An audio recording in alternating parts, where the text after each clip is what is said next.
Welcome to Hogwarts School of Witchcraft and Wizardry, where tonight we'll journey through magical corridors, enchanted classrooms, and the peaceful grounds of the castle. Join us as we explore the wizarding world in a story designed to help you drift into a peaceful sleep. After our story concludes, you'll hear the gentle crackling of a common room fire to help you fall asleep. There will be no advertisements or interruptions, just the continuous, soothing sounds of flames to carry you into your dreams. Now take a deep breath, relax your mind, and let's begin our magical adventure.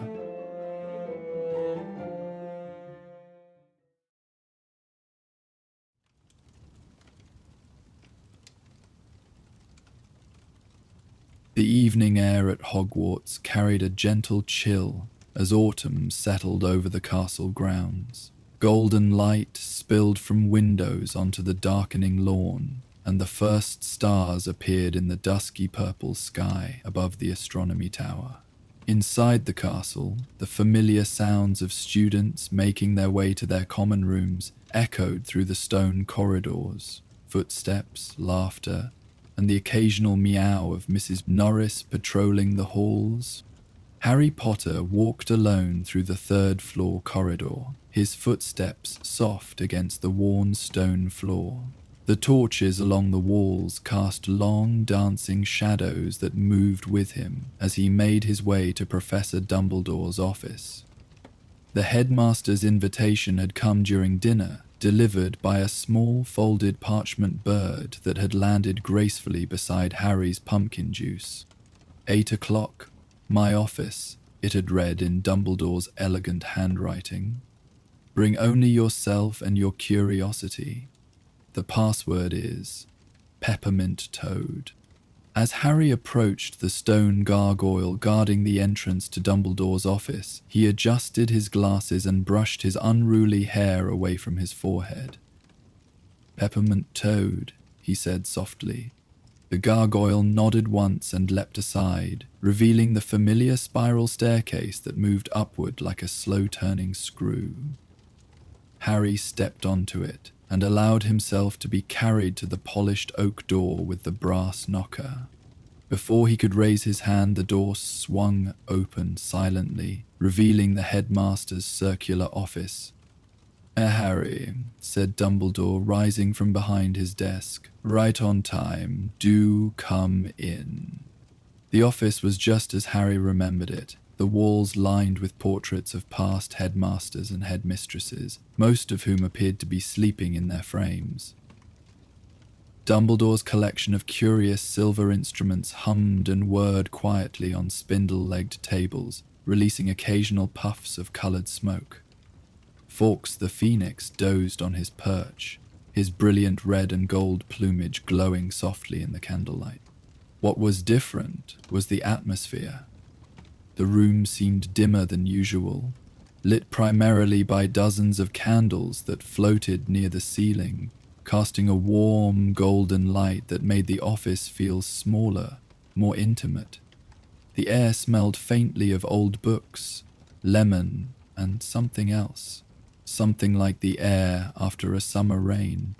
"Please, sit," said Dumbledore, gesturing to a comfortable armchair that Harry was certain hadn't been there on his previous visits. It was upholstered in deep purple velvet and looked exceptionally comfortable. Harry sank into the chair, which adjusted slightly to better fit his form. The fabric was soft and warm, as if it had been sitting in sunshine all day. Dumbledore returned to his own chair behind the desk. He wore midnight blue robes scattered with tiny silver stars that seemed to twinkle in the candlelight. His long silver beard was tucked into a loose belt, and his half-moon spectacles sat perfectly balanced on his crooked nose. "I trust you've had a pleasant evening, Harry," Dumbledore asked, his blue eyes twinkling. "Yes, Professor," Harry replied, wondering why he had been summoned. Dumbledore seemed to read his thoughts. "You're curious about why I've asked you here tonight," he said, smiling gently, "and rightfully so. It is not often that I invite students to my office in the evening hours, unless they have done something particularly impressive or troublesome. His eyes twinkled again.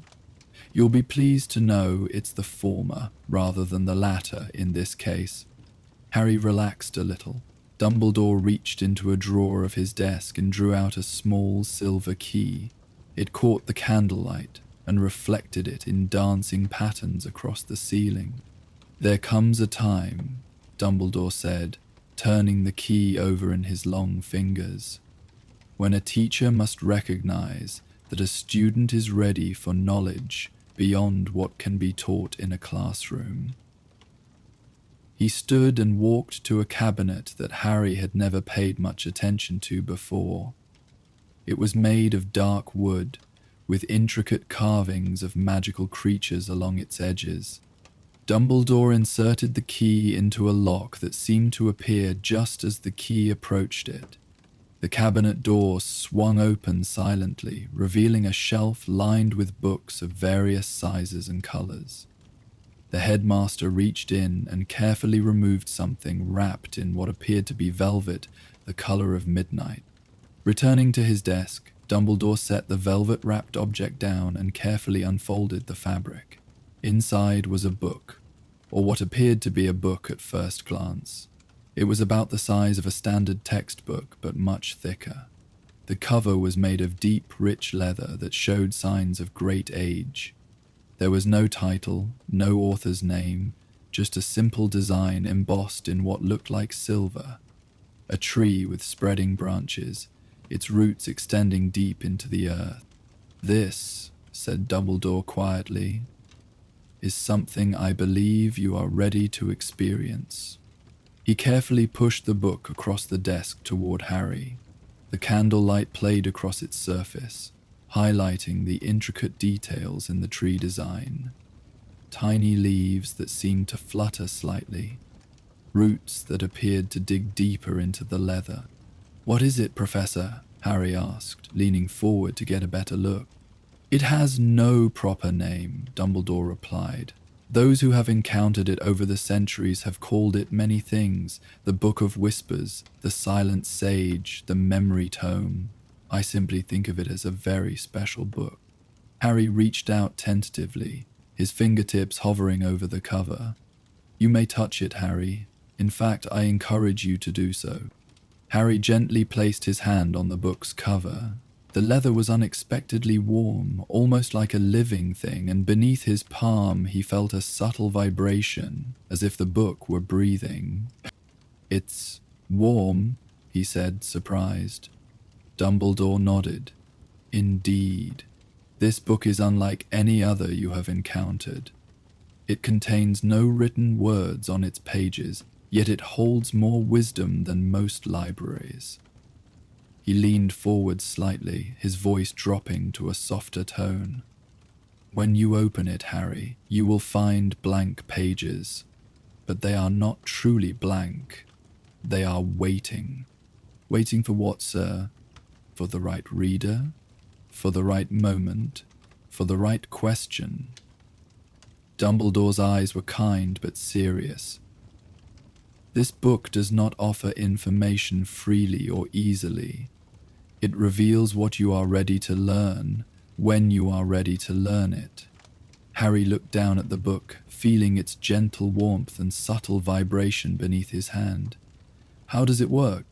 "That," said Dumbledore, his eyes twinkling again, "is something I will let you discover for yourself. I believe the experience will be more meaningful that way. But I will tell you this: listen carefully.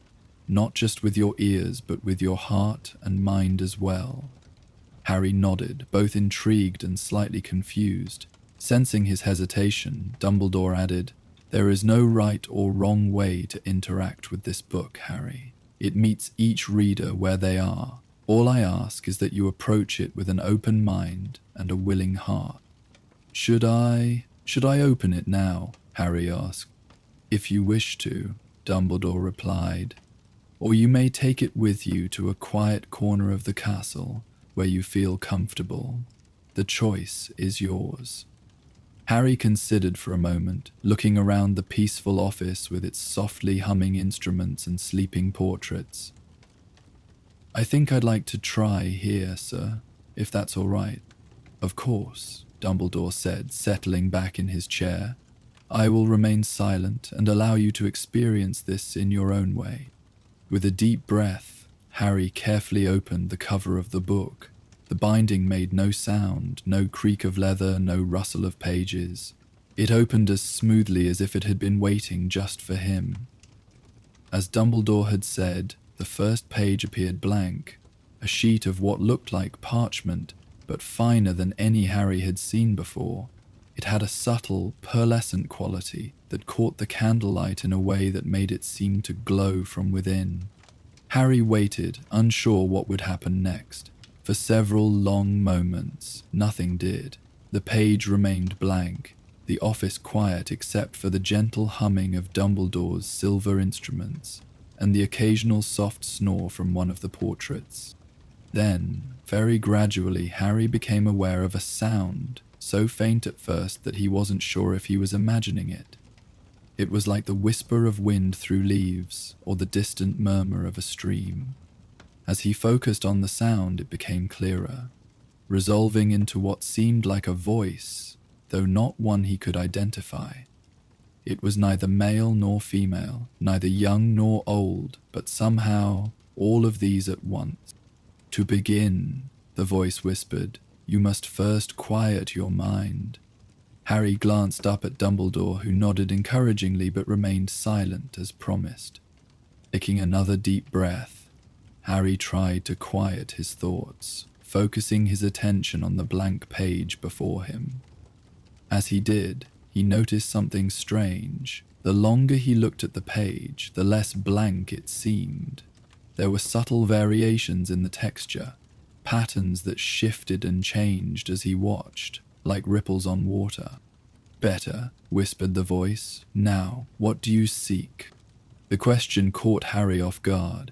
What did he seek? Knowledge, power, understanding? He wasn't sure how to answer, or even if he was meant to speak aloud. As if sensing his confusion, the voice continued, "Do not try to formulate an answer with your thoughts. Simply feel what you most desire to understand." Harry closed his eyes for a moment, trying to follow these mysterious instructions. When he opened them again, he was startled to see that the page was no longer blank. A pattern had appeared, faint at first, but growing more distinct. It wasn't writing exactly, but a series of lines and curves that reminded Harry of a map. But this map showed no places he recognized. Instead, it seemed to depict a journey of some kind, with pathways that branched and converged in complex. "The path of learning is rarely straight," the voice whispered. "Look closely." As Harry examined the map, he noticed that one of the paths began to glow with a soft golden light. It started at what appeared to be the edge of the page and wound its way through the intricate pattern, sometimes taking direct routes, sometimes circling back on itself, sometimes branching off in unexpected directions. "This is your path thus far," the voice said. "Each turn represents a choice, each intersection a moment of decision." Harry traced the golden path with his finger, and as he did, something remarkable happened. At each point he touched, an image appeared briefly in his mind, crystal clear and startlingly vivid. He saw himself as a small child, locked in the cupboard under the stairs at the Dursleys. He saw Hagrid bursting through the door of the hut on the rock, telling him he was a wizard. He saw himself putting on the sorting hat, facing the challengers guarding the Philosopher's Stone, entering the Chamber of Secrets. Each memory was accompanied by a feeling, a lesson learned, some joyful, some painful, all significant. It was as if the book was showing him not just what had happened in his life, but what it had meant, how each experience had shaped him, taught him, prepared him for what came after. "Your journey is unique," the voice whispered. "No other has followed this exact path. Yet in your steps there are echoes of those who walked before. The page seemed to turn of its own accord, though Harry felt no movement of paper between his fingers.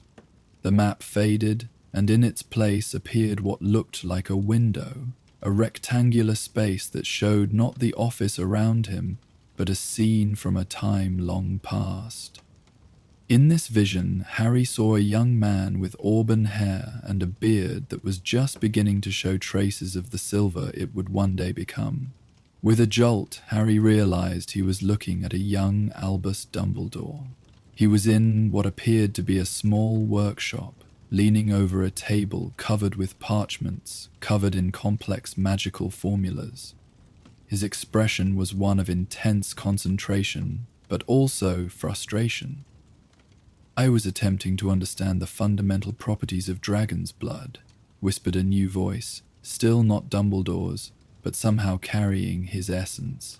"I had been working for months without a breakthrough."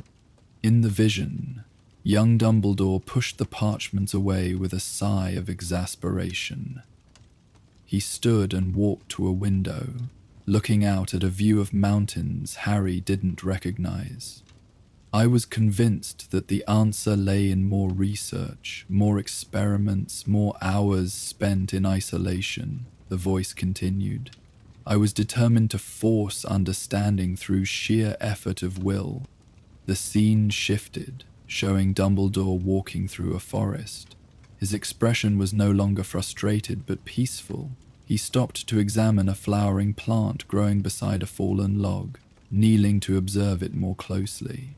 "And then one day, while walking to clear my mind, I found the answer in an unexpected place.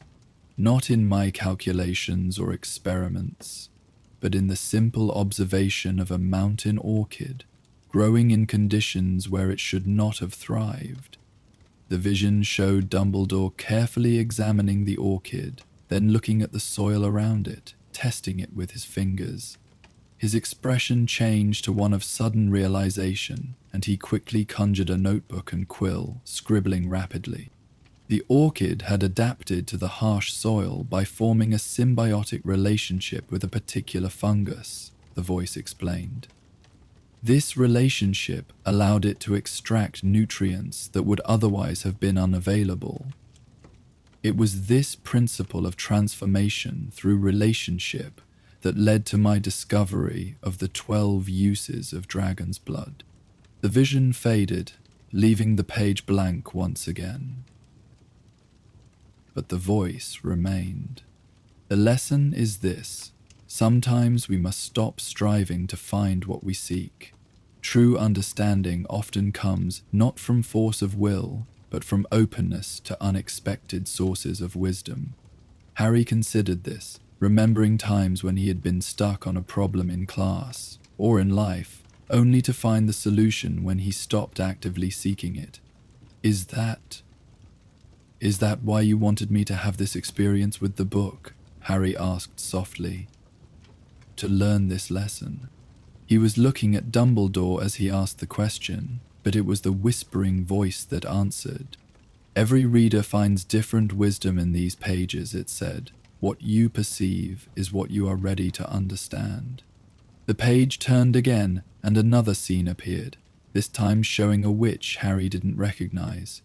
She was elderly, with silver hair pulled back in a simple bun, working in what appeared to be a healer's garden.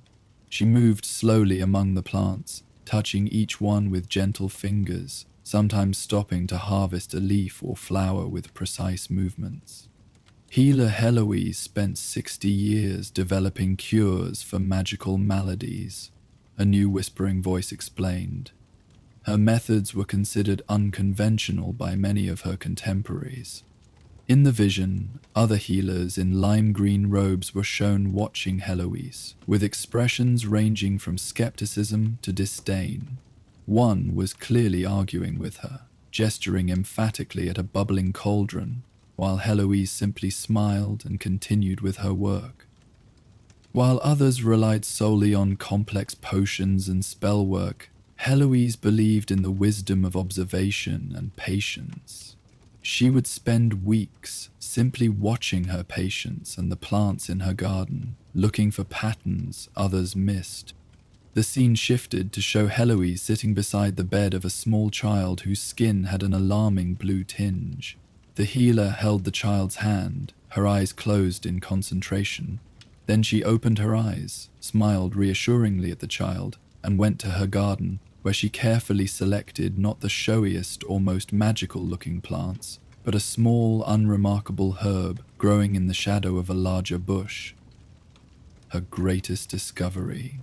A cure for azurpox that saved thousands of lives, came not from rare ingredients or complex spellwork, but from a common weed that had been overlooked by generations of healers. She noticed that this plant thrived in soil that was similar in composition to the imbalanced humors in her patients. The vision showed Heloise preparing a simple tea from the herb and giving it to the blue-tinged child. Over several days, the blue color faded and the child's health returned. Heloise understood that sometimes the most powerful magic lies not in what is extraordinary, but in seeing the extraordinary potential in what others consider ordinary.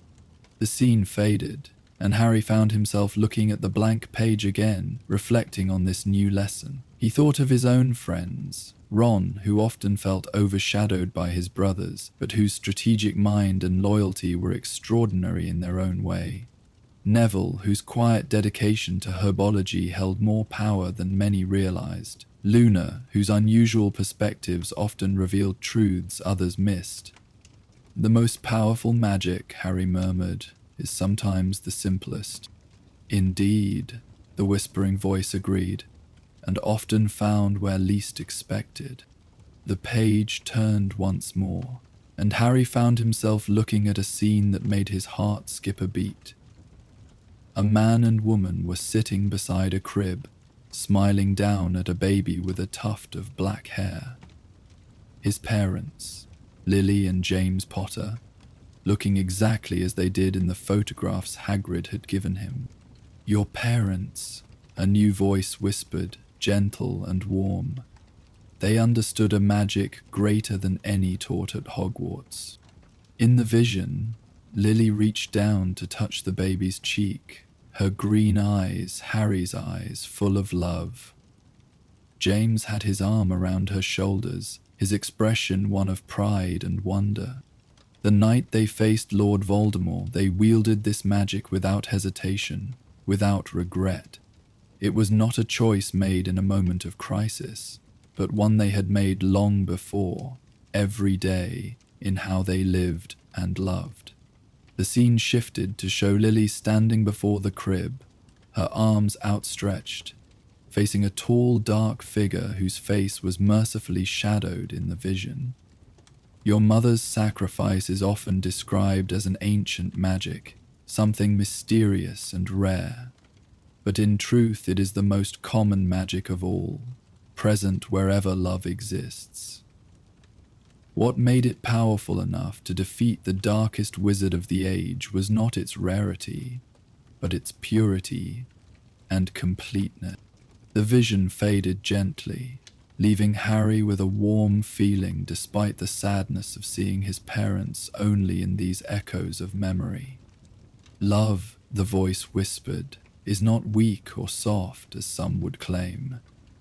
It is the most enduring power in both the magical and non-magical worlds. It requires no incantation, no wand, no rare ingredients. It asks only for an open heart and the courage to be vulnerable.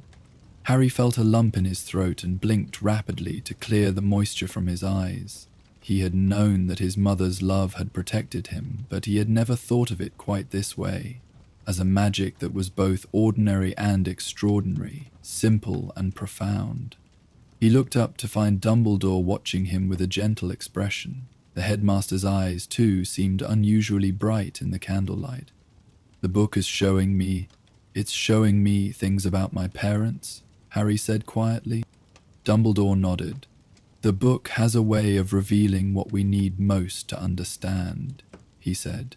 "For you, Harry, I suspected it might offer insights about your parents that go beyond the simple facts of their lives and deaths. Harry looked back at the book, where the page had returned to its blank, pearlescent state. It's talking about love.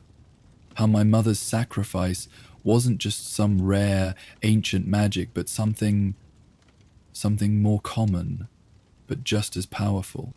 Ah, said Dumbledore, nodding thoughtfully. Yes, that is a truth I have long believed in, though it is often overlooked in our search for more dramatic sources of power. Love, in its many forms, is perhaps the most transformative magic of all, and the most misunderstood. Harry ran his fingers over the blank page, feeling its subtle warmth. There's more, isn't there? More the book wants to show me. I believe so, Dumbledore replied. The book rarely reveals all of its wisdom in a single session, but it is growing late, and the mind absorbs best when it is not overtaxed. He glanced at a curious clock on his desk that seemed to have stars instead of numbers around its face. Perhaps it would be best to continue this experience another time.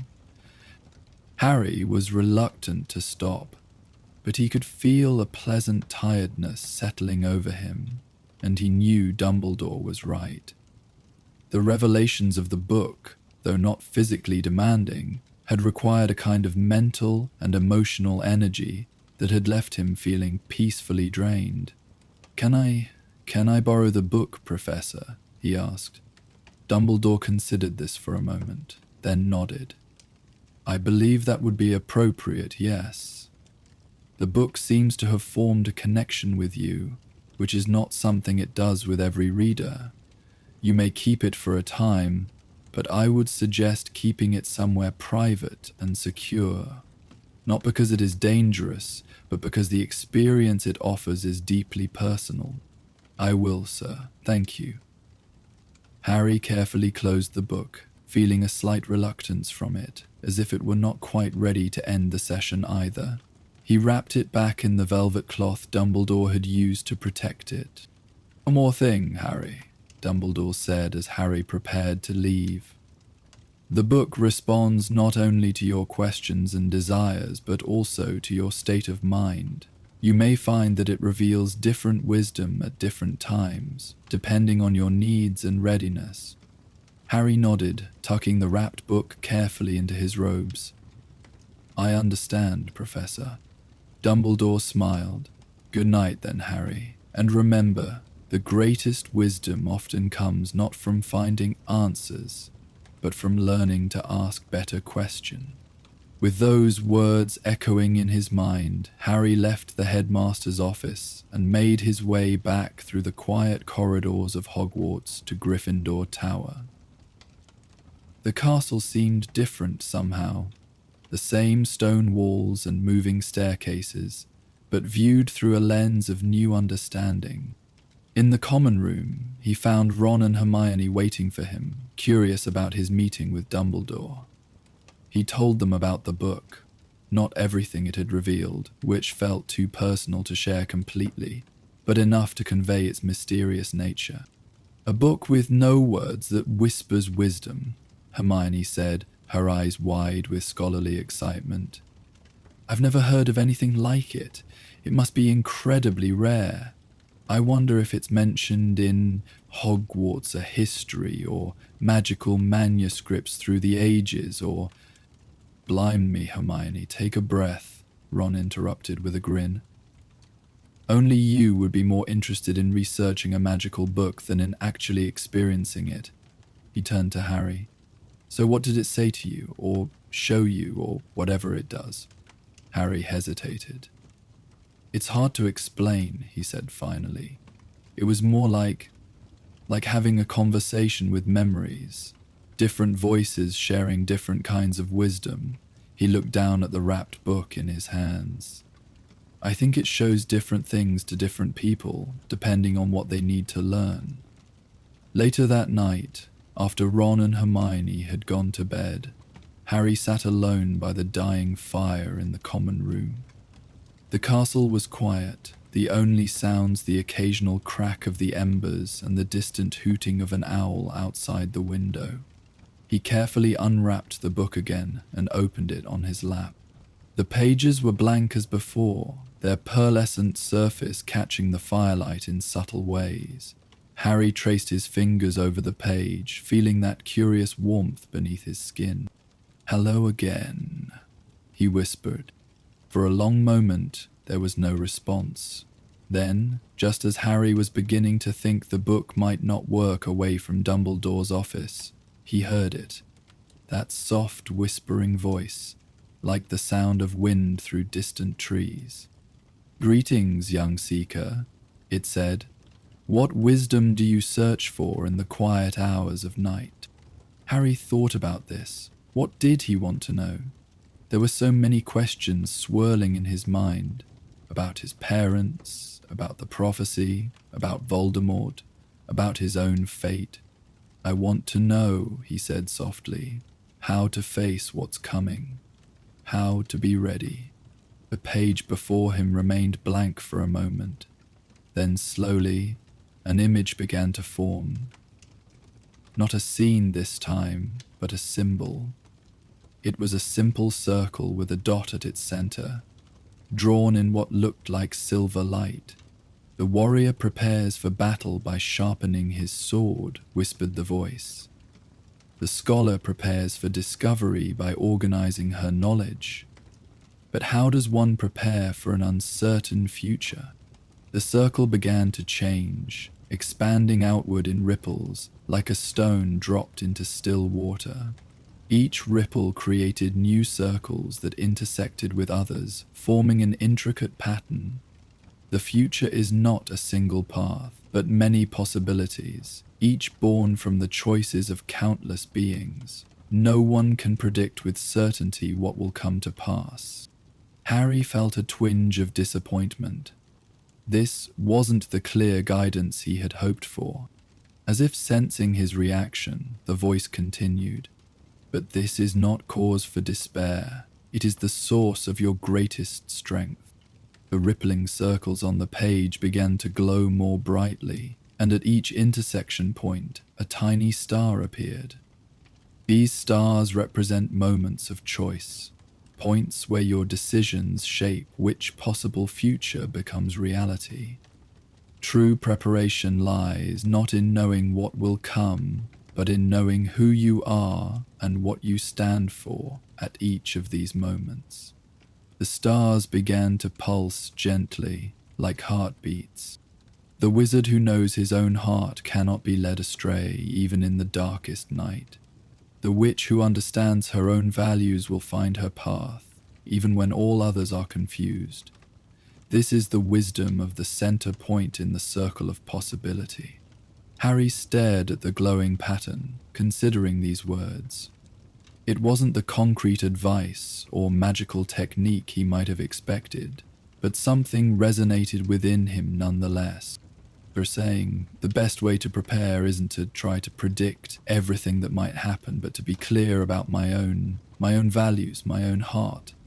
"Yes," the voice whispered. "In moments of crisis, there is rarely time for lengthy deliberation. You will act from the core of who you are, therefore know yourself deeply. Question your assumptions, understand your fears, recognize your strengths. These are the preparations that matter most." The pattern on the page began to change again. The many intersecting circles faded, and the original simple circle with its center point returned. But now it was joined by other symbols. A tree, similar to the one embossed on the book's cover. A phoenix rising from flames. A lily floating on water. A stag standing proudly on a hilltop. You are not defined by prophecy, or by the expectations of others, but by the choices you make each day. Even small decisions shape who you become. Choose with awareness, act with intention, live with authenticity. This is how you prepare for whatever may come. Harry let these words sink in, feeling a sense of both responsibility and freedom in them. He wasn't powerless in the face of destiny. His choices mattered, yet there was no simple formula to follow, no specific spell to learn that would guarantee success. "There is one more thing," the voice whispered, growing even softer. "The greatest preparation of all." The symbols on the page began to fade, replaced by what looked like a mirror, but instead of seeing his own reflection, Harry saw the faces of those he loved: Ron and Hermione, Sirius, the Weasleys, Dumbledore, Hagrid, and many others from Hogwarts and beyond. "You do not stand alone. Your strength is multiplied by those who walk beside you. Your wisdom is enhanced by those who offer different perspectives. Your courage is bolstered by those who believe in you. Remember this when the path seems darkest." The faces in the mirror smiled at Harry, their expressions full of warmth and support. Then they faded, leaving the page blank once more. "Rest now," the voice whispered, gentle as a lullaby. "Let these truths settle into your dreams.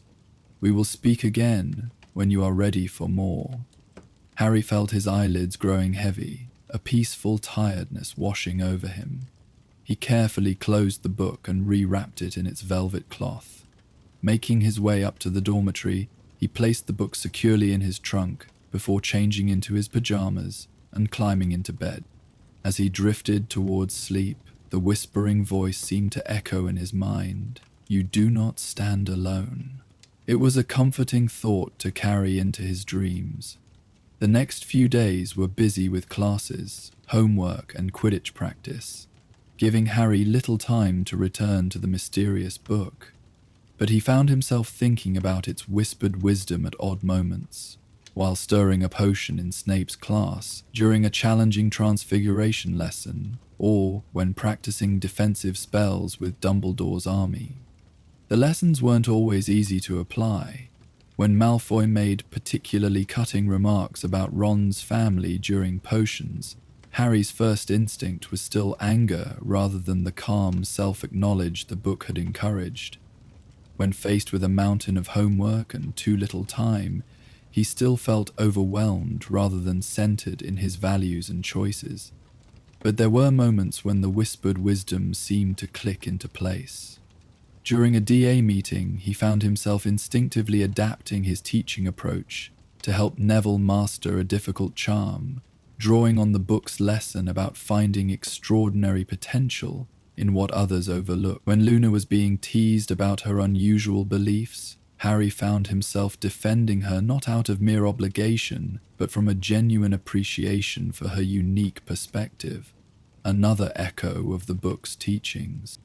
On Friday evening, with the weekend stretching ahead and his homework temporarily under control, Harry finally found time to return to the book. He waited until the common room had emptied, most students having gone to bed or, in the case of the older ones, to secretive gatherings in unused classrooms. Sitting in his favorite armchair by the fire, Harry carefully unwrapped the book and opened it on his lap. The blank, pearlescent page gleamed in the firelight, waiting. "Hello again," Harry whispered, running his fingers gently over the page. The response came more quickly this time, as if the book had been expecting him. "Welcome back, young seeker," the whispering voice said. "You have been reflecting on our previous conversations." It wasn't a question, but a statement of fact. Harry nodded, though he wasn't sure if the book could see him in any conventional sense. "Yes," he said. "I've been trying to understand how to use the wisdom you've shared." "Understanding comes with practice," the voice replied, "and with experience. Tell me of a challenge you have faced since last we spoke." Harry thought for a moment, then described a recent encounter with Professor Umbridge, where her provocations had nearly caused him to lose his temper again. As he spoke, the page before him began to change. A scene appeared, not a memory or vision this time, but what looked like an artist's rendering in soft watercolor-like strokes. It showed two figures facing each other across a desk. One, clearly Umbridge in her pink cardigan, had a face contorted with smug malice. The other figure, representing Harry, was surrounded by a swirl of red and orange that seemed to represent anger or frustration. Anger is a natural response to injustice, the voice whispered when Harry had finished his account. But it can cloud judgment and lead to actions that harm rather than help your cause. The image on the page shifted, showing the Harry figure now surrounded by a cool blue light, his posture straight but relaxed, his expression calm and focused. When faced with those who seek to provoke, the greatest power lies in refusing to give them what they seek. This does not mean surrendering or remaining silent in the face of wrong. It means choosing your response rather than simply reacting. Harry frowned slightly. That's easier said than done. A soft sound like distant laughter whispered from the pages. Indeed. All wisdom is easier to understand than to embody, yet with practice, what once seemed impossible becomes natural. The page turned, revealing a new image, a wizard Harry didn't recognize, dressed in simple robes, sitting cross-legged beneath a tree. The wizard's eyes were closed, his expression peaceful. "This is Wizard Casimir of the Carpathian Mountains," the voice explained. In his youth, he was known for his fiery temper and impulsive magic, which once caused a landslide that destroyed half his village. The image shifted to show the same wizard, now standing with arms outstretched, directing a flow of magic to repair damaged buildings. Overcome with remorse, Casimir sought a way to master his emotions. He developed a practice he called the Breath of Clarity, which helped him create a space between stimulus and response, a moment in which to choose rather than merely react. The page began to glow with a soft, pulsing light that matched the rhythm of calm breathing. "Would you like to learn this practice?" the voice asked. "Yes," Harry replied, intrigued. "Very well. Begin by bringing your awareness to your breath. Notice the sensation of air entering and leaving your body." Harry closed his eyes and followed these instructions, feeling a bit self-conscious at first, but gradually settling into the rhythm of his own breathing.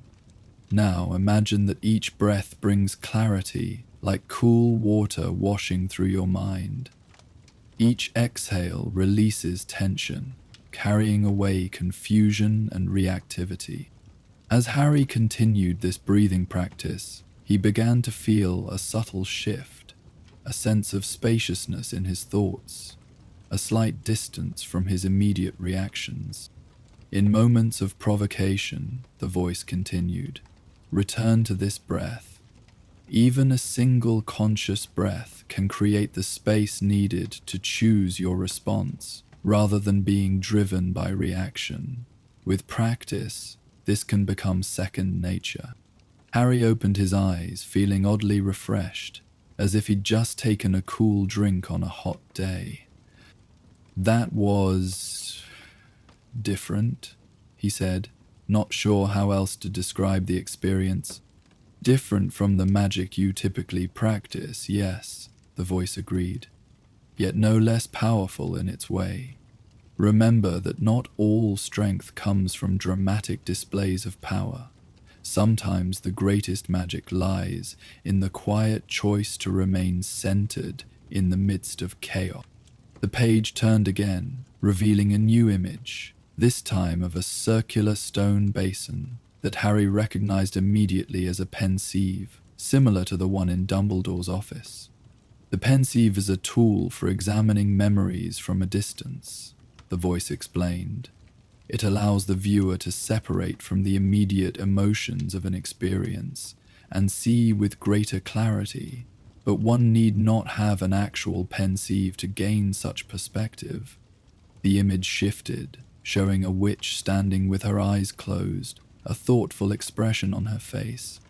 This is healer Imogen, who worked with those traumatized by the First Wizarding War. She taught her patients to create a mental pensieve, a practice of observing their own thoughts and feelings as if from a slight distance without becoming entangled in them. Harry watched as the illustrated healer appeared to be guiding another wizard through this practice, her hands gently gesturing as she spoke. When emotions threaten to overwhelm, this mental distance can be invaluable. Not to deny what you feel, but to avoid being controlled by it. Harry nodded slowly, thinking of the times when his anger or fear had led him to act impulsively. I think I understand. It's like watching your own thoughts instead of just having them. Precisely, the voice affirmed. Observe. I am feeling angry, rather than simply being swept away by anger. Note, this is fear arising, rather than becoming fear itself. This simple shift in perspective can grant tremendous freedom. The pages continued to turn, each revealing new wisdom from witches and wizards throughout history, some whose names Harry recognized from history of magic classes, others who were unknown to him but whose experiences offered valuable insights. There was Wizard Ibrahim of ancient Alexandria, who developed a method for transforming limiting beliefs into sources of power. Witch Mei Lin of the Tang dynasty, who discovered the magical properties of gratitude and its ability to enhance spell work. Obscure British wizard Aldwin Pendragon, whose studies of resilience helped him survive decades in Azkaban with his mind intact. Each story, each lesson seemed to speak directly to Harry's current challenges, offering not easy solutions but perspectives and practices that might help him navigate the difficult path ahead. Some were philosophical, others practical, but all shared a common thread. True power comes not from dominating circumstances or other beings, but from mastering one's self. As midnight approached and the fire burned low, Harry felt his eyelids growing heavy once more. The book seemed to sense his fatigue, and the whispering voice grew softer, more soothing. Enough for tonight, it said gently. Let these teachings settle into your dreams, where the deepest wisdom often takes root. Harry closed the book carefully, rewrapping it in its velvet cloth. As he made his way up to the dormitory, he felt different somehow. Not dramatically changed, but as if something had shifted subtly within him, like the first small adjustment of a rudder that would eventually alter the course of a great ship. Over the next few weeks, Harry returned to the book often, sometimes for extended sessions like the first two, other times just for brief moments of guidance when facing particular challenges. Each time, the whispering voice offered new insights or reminded him of previous lessons, always seeming to know exactly what he needed in that moment. He began to notice changes in himself, small at first, then more significant. When Snape made cutting remarks about his potion-making skills, Harry found himself able to breathe through the initial surge of anger and respond, or choose not to respond, with greater composure when faced with difficult decisions about DA meetings or how to handle Umbridge's increasingly oppressive measures. He found himself more clearly aligned with his core values rather than simply reacting to immediate pressures. Ron and Hermione noticed the changes too. You seem different lately, Hermione remarked one evening as they studied in the library. More, I don't know, centered? Less reactive anyway. Ron nodded in agreement. Yeah, mate, when Malfoy was going on about your mum yesterday, I was sure you were going to hex him into next week, but you just gave him this look, not even angry really, more like pitying, and walked away. Nearly gave me heart failure, that did. Harry smiled slightly. I'm learning some things from the book, he said simply. Must be some book, Ron muttered, returning to his potions essay. It was, indeed, some book. But its most profound lesson came near the end of term, when Harry was facing mounting pressure from all sides. Umbridge's tyranny, owl examinations, disturbing dreams about the Department of Mysteries, and his growing concern for Sirius. Late one night, alone in the common room, Harry opened the book with a sense of desperation he hadn't felt in previous sessions. "I don't know if I can do this," he whispered to the blank page. "Everything's getting worse, and I don't see how it can get better. I'm trying to use what you've taught me, but it's not enough." The page remained blank longer than usual, as if the book were considering his words carefully. When the whispering voice finally came, it was gentler than ever. "You have learned much," it said, "but there is one lesson yet to explore, perhaps the most important of all." The page began to glow, not with the appearance of an image or scene, but with a soft golden light that seemed to pulse like a heartbeat. The final challenge for any seeker is to recognize when wisdom must give way to compassion, including compassion for oneself. Harry frowned, not understanding. "What do you mean?" "You speak of not being enough," the voice explained, "of the techniques and perspectives not being sufficient. But consider, what if the goal is not to be perfectly calm, perfectly wise, perfectly anything? What if the goal is simply to be authentically human, with all the messiness and imperfection that entails?" The golden light began to take shape, forming what looked like a cracked vessel. But rather than leaking or being diminished by these cracks, light shone through them, making the vessel more beautiful, not less. In the magical world, as in the non-magical, there exists a tradition called kintsugi, the art of repairing broken pottery with gold, highlighting rather than hiding the breaks. This practice teaches that imperfection is not something to be concealed or overcome, but honored as part of the unique beauty and history of each object. The image shifted, showing the cracked vessel gradually being repaired with seams of gold. So too with humans, magical and non-magical alike. Your struggles, your failures, your moments of doubt and fear, these are not evidence that you are somehow falling short. They are the very places where your unique light shines through most powerfully. Harry stared at the golden-seamed vessel, something catching in his throat. The expectations you place upon yourself to always be strong, to always make the right choice, to save everyone, to never falter, these are burdens no one could bear, not even the greatest wizard of all time. The image changed again, showing what appeared to be Dumbledore as a young man, tears streaming down his face as he knelt beside someone lying still on the ground. The scene was gentle, non-specific, but conveyed profound grief and regret. "Even those you admire most have known failure and loss," the voice continued. "The difference is not that they never fell, but that they found the courage to rise again, carrying their wounds as badges of their humanity, rather than marks of shame." Harry felt tears prickling at the corners of his eyes. He had been trying so hard to be what everyone needed, the boy who lived, the leader of Dumbledore's army, the loyal friend, the worthy son of James and Lily Potter. The weight of those expectations had been crushing him. "The final wisdom," the voice whispered, "is this. You are enough, exactly as you are. Not because you are perfect, for no one is, but because your very imperfection is what makes you capable of growth, of compassion, of love."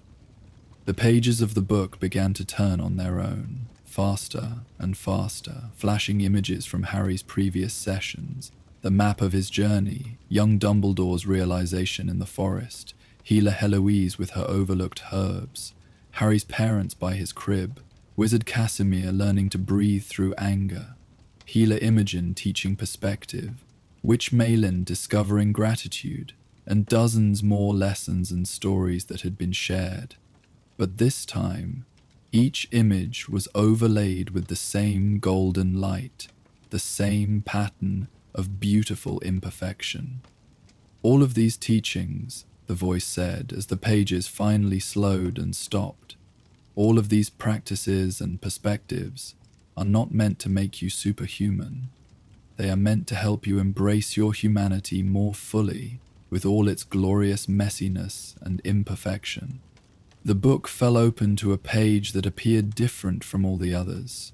Instead of being blank or showing an image, it contained what looked like a mirror, but a peculiar one that showed not just Harry's reflection, but glimpses of others as well. His parents, Sirius, Ron and Hermione, Dumbledore, all the members of the DA, even glimpses of people he didn't recognize, faces from a future not yet realized. You are connected to all of these lives, the voice explained. Not because you are perfect, or because you bear some special burden alone, but because you are part of the great web of existence, just as they are. Your pain, your joy, your struggle, your triumph, all of it is part of this web, this shared human experience. Harry reached out to touch the mirror-like surface, feeling its warmth beneath his fingertips. The greatest healing comes not from escaping our humanity, the voice continued, but from embracing it fully, acknowledging our wounds, accepting our limitations, celebrating our unique gifts, and recognizing our essential connection to all other beings. As Harry's fingers rested on the page, he felt a profound sense of peace washing over him. Not the peace of having all problems solved or all questions answered, but the deeper peace of knowing he didn't have to face them alone or be perfect in his responses. Remember this, young seeker, when the path grows dark. You are not defined by what you achieve or by whether you succeed in every challenge.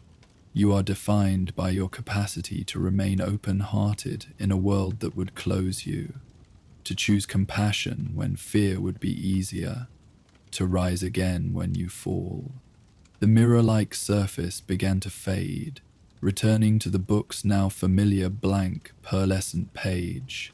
But the sense of connection, of being part of something larger than himself, remained.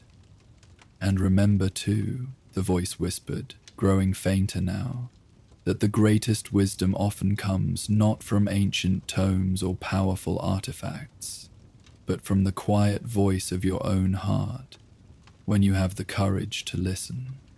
With these words, the book fell silent. Harry waited for more, but somehow he knew that this particular session had come to its natural conclusion. He closed the book gently, wrapping it once more in its velvet cloth. As he made his way up to bed, Harry felt lighter than he had in months, perhaps years. The challenges facing him hadn't changed. Umbridge was still a tyrant. Voldemort was still gaining power. Owls were still approaching. But he had changed, or rather, his relationship to these challenges had transformed. He no longer felt the crushing pressure to be perfect, to have all the answers, to save everyone single-handedly. Instead, he felt a quiet confidence in his ability to face whatever came, not alone, but connected to a web of support, both seen and unseen. And perhaps most importantly, he felt a newfound compassion for himself, for his mistakes, his doubts, his very human struggle. In the days that followed, Harry found himself applying this final lesson in unexpected ways. When he struggled with a particularly difficult charm in DA meetings, he no longer berated himself internally, but acknowledged the challenge and kept practicing with patience. When nightmares disturbed his sleep, he met his fear not with shame but with gentle acceptance. And when conflicts arose with friends, he approached them with an open heart rather than defensive reactions. The change was subtle but profound. It didn't make his life perfect or remove the very real dangers he faced, but it allowed him to move through each day with greater ease, presence, and authenticity. A week after that final session with the book, Harry received another note from Dumbledore, delivered by the same folded parchment bird during breakfast. 8 o'clock, my office, it read in the headmaster's elegant handwriting. The password is butterscotch bonbon. That evening, Harry made his way through the castle to the stone gargoyle guarding Dumbledore's office. After giving the password, he rode the spiral staircase upward and found the door already open, Dumbledore waiting for him inside. "Ah, Harry," the headmaster said, rising from his desk with a warm smile. "Thank you for coming. I trust you've been well?" Harry nodded, noticing that the office looked much as it had during his last visit. The same softly glowing candles, the same humming silver instruments, the same sleeping portraits. Fawkes was awake this time, watching Harry with intelligent eyes from his perch. "Ibernon." "Better than I expected, actually," Harry replied honestly. Dumbledore's eyes twinkled. "I thought that might be the case. Please, sit." He gestured to the same comfortable armchair Harry had occupied before. As Harry settled into the chair, he pulled the velvet-wrapped book from his robes and placed it carefully on Dumbledore's desk. "I've brought the book back," he said. I think it's shown me what I needed to see, at least for now." Dumbledore nodded, making no move to take the book. "And what did you learn from your time with it, if you don't mind my asking?" Harry considered the question. How could he possibly summarize all the wisdom, all the stories, all the profound shifts in perspective he'd experienced? "I learned," he began slowly, "that strength isn't about never falling or never feeling afraid or angry. It's about how you respond to those feelings, about creating space between reaction and response." Dumbledore nodded encouragingly.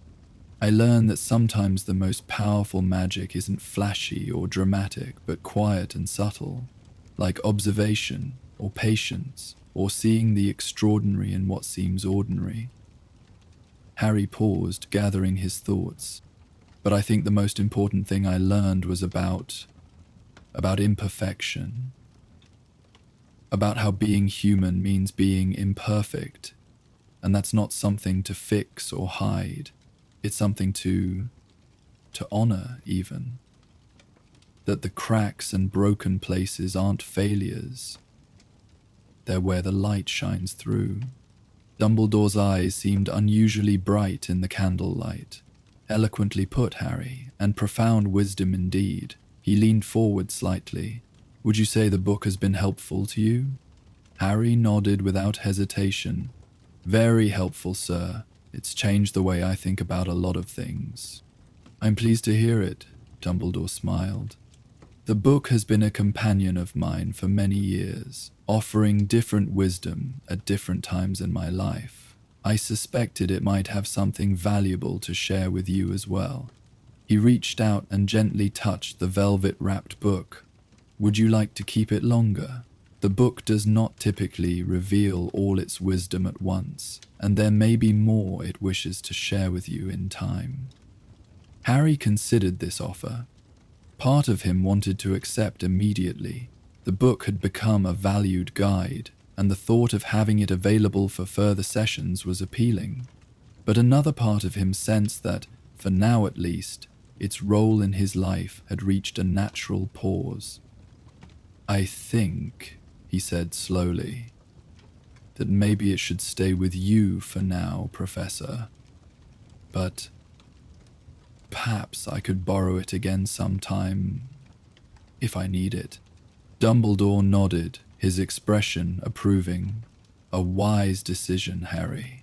Sometimes the greatest wisdom lies in recognizing when we have received what we need in a given moment, rather than seeking more simply because it is available." He carefully took the book and placed it in a drawer of his desk. "And yes, The book will be here whenever you wish to consult it again." They spoke a while longer, discussing classes and other matters of school life, but avoiding the heavier topics of Voldemort and the prophecy.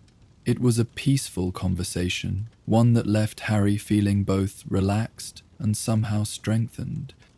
As he prepared to leave, Dumbledore offered one final thought. "Harry," he said, his voice gentle but serious, "the wisdom you have gained from the book is valuable indeed. But remember that its greatest gift is not in the specific teachings it offered, but in awakening your capacity to find wisdom in your own experience. Trust that inner knowing, that quiet voice of your own heart. It will serve you well in the days to come." Harry nodded, feeling the truth of these words resonate within him. "I will, Professor. Thank you." As he made his way back to Gryffindor Tower, Harry reflected on his journey with the Whispering Book. He had sought guidance, answers, preparation for the challenges ahead, and he had received them, though not always in the form he expected. What he hadn't anticipated was how the experience would change not just what he knew, but how he knew, expanding his capacity for insight, compassion, and authentic response. Whatever lay ahead, and Harry had no illusions that the path would be easy, he felt more prepared to face it. Not because he had all the answers or some special power, but because he had a deeper connection to his own inner wisdom and to the web of support that surrounded him, seen and unseen. As he gave the password to the fat lady and entered the Gryffindor common room, he found Ron and Hermione waiting for him by the fire. His friends, his companions on this journey, not perfect any more than he was, but perfectly human in all their glorious complexity. "Everything all right, Harry?" Hermione asked, looking up from her Ancient Runes textbook. Harry smiled, feeling a deep sense of gratitude for their presence in his life. "Yeah," he said, sitting down beside them. "Everything's all right." And in that moment, despite all the challenges that still lay ahead, it truly was. The winter moon hung like a silver pendant in the night sky over Hogwarts, casting long, peaceful shadows across the snow-covered grounds. Inside the castle, most students had retreated to their common rooms, seeking warmth and comfort against the December chill. Harry Potter sat by the window in Gryffindor Tower, watching his breath create delicate patterns of frost on the glass as his thoughts drifted to his recent experiences with Dumbledore's mysterious Whispering Book.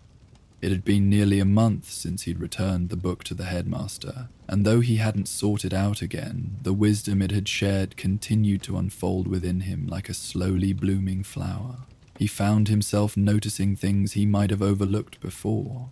The way Professor McGonagall's stern expression softened when a struggling first year finally mastered a spell, or how Hagrid hummed quietly to himself when tending the magical creatures he loved so much. A soft tapping at the window drew Harry from his thoughts. He wiped away the frost to find a small owl perched on the ledge outside, a rolled parchment tied to its leg with a silver ribbon. Opening the window just enough to retrieve the message, Harry felt the sharp bite of winter air against his face before quickly closing it again. The owl hooted softly and took flight, disappearing into the moonlit night.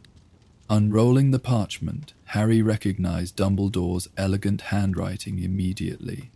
"Harry," it read, "if you are not otherwise engaged, I would be pleased if you would join me in my office at 11 o'clock this evening. The password is crystallized pineapple. Dress warmly." Harry glanced at his watch. It was 10:15. He had time to finish his potions essay, but curiosity about Dumbledore's invitation made it difficult to focus. What could the headmaster want at such a late hour, and why should he dress warmly? At 5 minutes to 11, Harry pulled on his warmest jumper beneath his robes, wrapped his Gryffindor scarf around his neck, and made his way quietly through the portrait hole. The castle corridors were silent and dimly lit, the suits of armor along the walls gleaming faintly in the wandlight from Harry's Lumos charm. Even Mrs. Norris seemed to have found a warm corner to curl up in as Harry encountered no one on his journey to Dumbledore's office. "Crystallized pineapple," he whispered to the stone gargoyle, which leapt aside to reveal the familiar spiral staircase. As he ascended, Harry noticed something unusual. A cool, fresh breeze seemed to be flowing down from above, carrying with it the crispness of winter air. When he reached the top, he understood why. The door to Dumbledore's office stood open, and beyond it, Harry could see not the circular room he expected, but what appeared to be an open balcony beneath the night sky. Stepping cautiously through the doorway, he discovered that the headmaster's office had been transformed. The ceiling and one wall had somehow vanished, opening the room to the winter night. Yet miraculously, the bitter cold touched only the exposed skin of Harry's face, while the rest of him remained comfortably warm. Dumbledore stood at the edge of this magical balcony, gazing up at the stars. He wore robes of deep midnight blue, embroidered with silver constellations that seemed to shift and twinkle just like the real stars above. His long silver beard fluttered gently in the breeze. "Ah, Harry," he said without turning around. "Right on time. Beautiful night, isn't it?" Harry moved to stand beside the headmaster, taking in the breathtaking view of the Hogwarts grounds spread out below them, bathed in moonlight. The Black Lake was a perfect mirror, reflecting the star-filled sky so completely that it seemed as if they were floating in a sphere of stars, surrounded by pinpoints of light both above and below. "It's amazing, sir," Harry said quietly, reluctant to break the peaceful silence with too loud a voice. "Indeed," Dumbledore agreed. "On nights like these, I find it helpful to remember our true size in the vastness of creation. Not to diminish our importance, you understand, but to put our troubles in perspective." He turned to Harry with a gentle smile. "But I didn't invite you here simply to stargaze, pleasant though it is." With a graceful wave of his wand, Dumbledore conjured two comfortable armchairs facing each other near the edge of the balcony. Between them appeared a small table upon which sat a steaming pot of hot chocolate and two mugs. "Please, sit," the headmaster invited, taking one of the chairs himself. A bit of warmth to complement the winter air. Harry settled into the other chair, which adjusted itself slightly to fit him perfectly, just as the one in Dumbledore's office had done during his first experience with the Whispering Book. He accepted a mug of hot chocolate, grateful for its warmth between his hands. "You've been applying the lessons from the book, I see," Dumbledore observed, his blue eyes twinkling over his half-moon spectacles. Harry nodded, taking a sip of the rich, sweet chocolate. "I've been trying to, sir. It's not always easy, but it's helping." "Growth rarely comes easily," Dumbledore said with a nod of approval. "But the fact that you continue to try is what matters." He set his own mug down and reached into a pocket of his robes. "Which brings me to the reason I've asked you here tonight." From his pocket, Dumbledore withdrew an object and placed it carefully on the table between them. It was an hourglass, but unlike any Harry had seen before.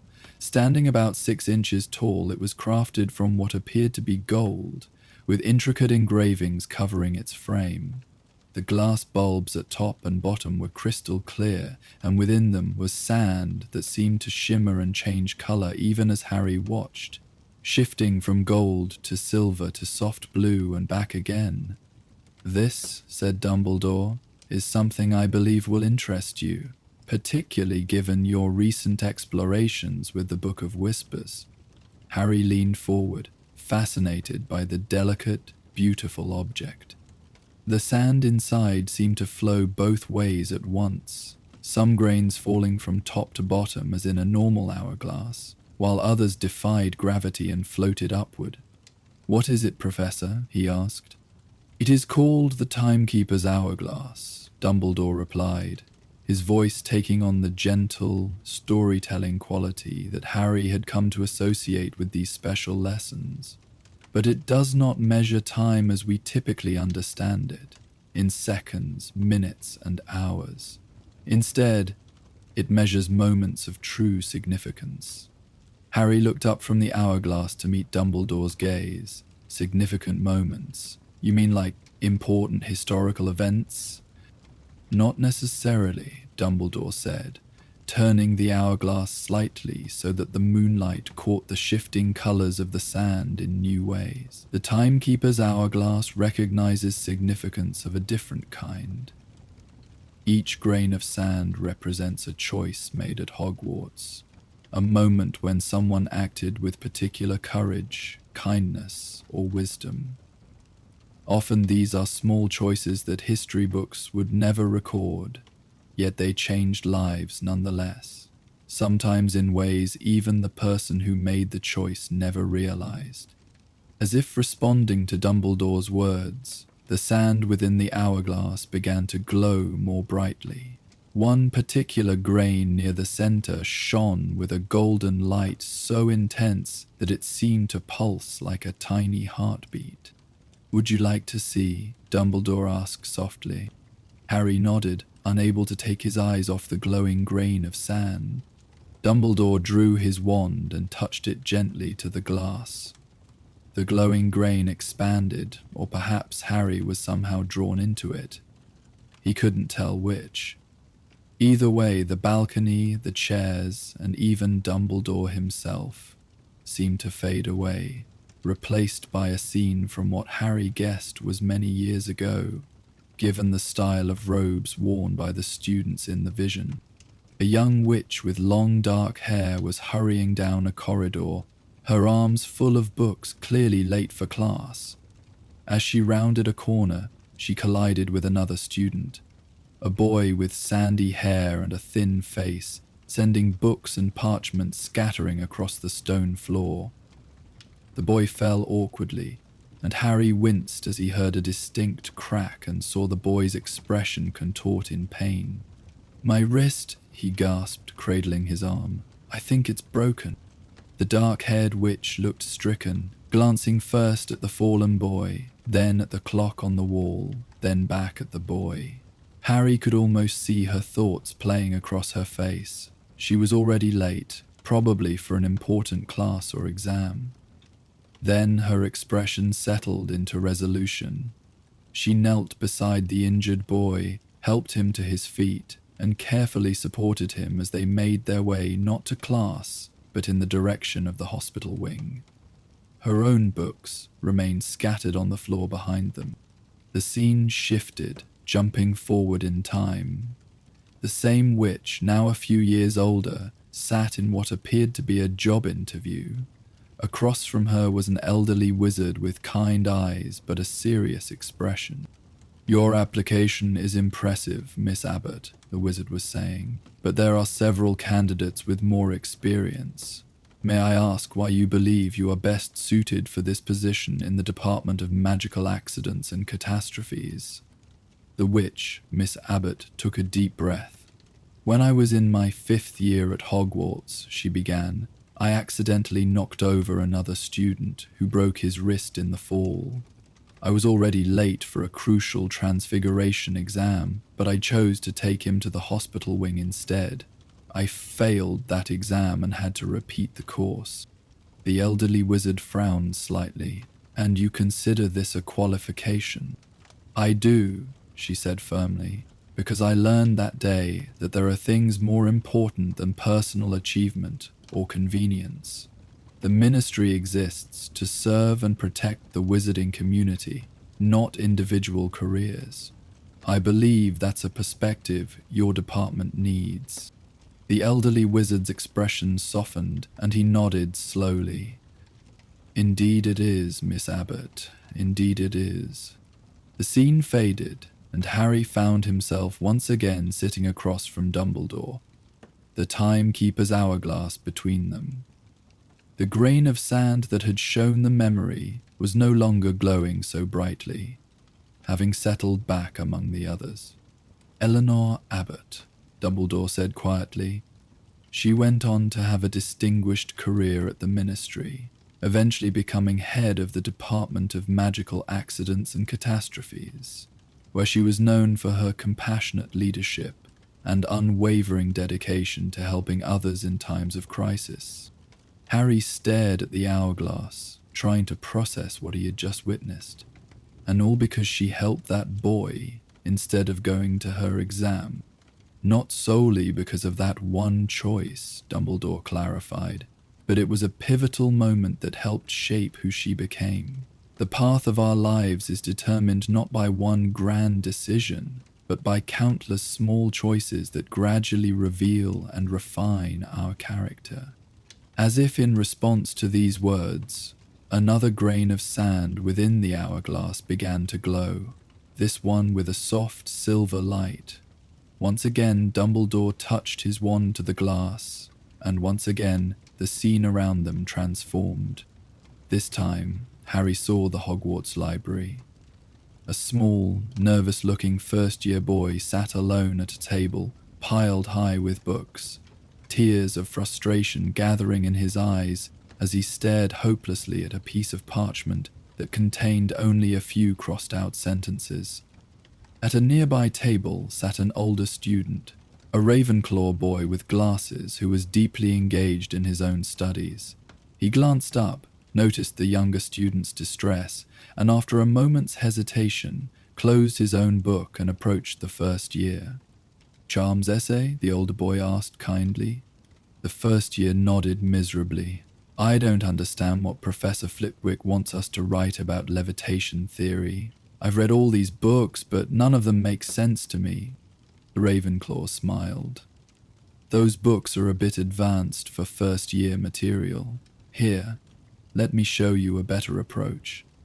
For the next hour, the Ravenclaw patiently guided the younger student through the basics of levitation theory, explaining concepts in simple terms, drawing diagrams, and encouraging the boy's efforts, until he was able to complete his essay successfully. "Thank you so much," the first year said, looking at his completed essay with pride. "You didn't have to help me. Don't you have your own studying to do?" The Ravenclaw shrugged. "My newts aren't going anywhere. Besides, explaining things to you helped me understand them better myself." The scene shifted forward again, this time showing the same Ravenclaw, now clearly a few years older, standing nervously in front of a classroom full of students. He was no longer wearing student robes, but the attire of a teacher, though he still looked quite young and uncertain. "Good morning, class," he began, his voice shaking slightly. "I am Professor Flitwick, your new charms instructor." Harry's eyebrows shot up in surprise. The nervous young teacher was indeed a much younger version of their current charms professor, though without the white hair and wrinkles Harry was accustomed to seeing. The young Professor Flitwick was continuing his introduction. "I know some of you may be concerned about having such a new teacher for an important subject. I want to assure you that while I may not have decades of experience, I am dedicated to making sure each of you not only passes your exams, but truly understands and appreciates the subtle and beautiful art of charm work." His voice grew stronger as he spoke, his initial nervousness giving way to genuine enthusiasm. "I believe that every student can succeed with the right guidance and encouragement. My door will always be open to those who need extra help or simply wish to explore charms beyond the curriculum." The memory faded, returning Harry once more to the starlit balcony with Dumbledore. "Professor Flitwick," Harry said in amazement. "I never knew he was nervous about teaching when he first started." "Few of us begin our journeys with complete confidence," Dumbledore observed, but his experience of helping that struggling first year, a simple act of kindness that took only an hour of his time, profoundly shaped his approach to teaching. That philosophy of patience and individualized support has helped countless students over the decades of his career, including, I believe, yourself and your classmates. Harry nodded thoughtfully, remembering how Professor Flitwick had stayed after class many times to help Neville master particularly difficult charms, never showing impatience or frustration. So, each grain of sand, Harry said, looking at the hourglass with new appreciation, represents a moment like these, a choice someone made that ended up being important. Precisely, Dumbledore confirmed. Though important can mean many different things. Not all significant choices lead to career paths or teaching philosophies. Some save lives, others mend relationships, and still others simply ease suffering in moments of need. The hourglass recognizes them all. As if eager to demonstrate this point, another grain of sand illuminated, this one glowing with a soft blue light. Dumbledore touched his wand to the glass once more, and they were drawn into a new memory. The scene showed the Hogwarts grounds in springtime. A girl of about 14 sat alone beneath a beech tree by the lake, her face streaked with tears, a crumpled letter clutched in her hand. She wore Hufflepuff robes and had the distinct look of someone trying very hard not to be noticed in her distress. Walking nearby was a boy in Slytherin robes. He noticed the crying girl and hesitated, clearly uncomfortable and unsure whether to acknowledge her or simply pass by. After a moment's internal struggle, visible in the way his expression shifted, he approached her. "Are you all right?" he asked, his voice gruff but not unkind. The girl quickly wiped at her tears. "Fine," she said stiffly, "just got some bad news from home." The Slytherin boy nodded awkwardly. He seemed about to continue on his way, then stopped and reached into his pocket. "Here," he said, holding out a chocolate frog. "My mum always says chocolate helps with, bad days and such." The Hufflepuff girl looked surprised, but accepted the offering with a small, grateful smile. "Thank you," she said quietly. The boy shrugged, clearly embarrassed. "Don't mention it. Really don't. I've got a reputation to maintain."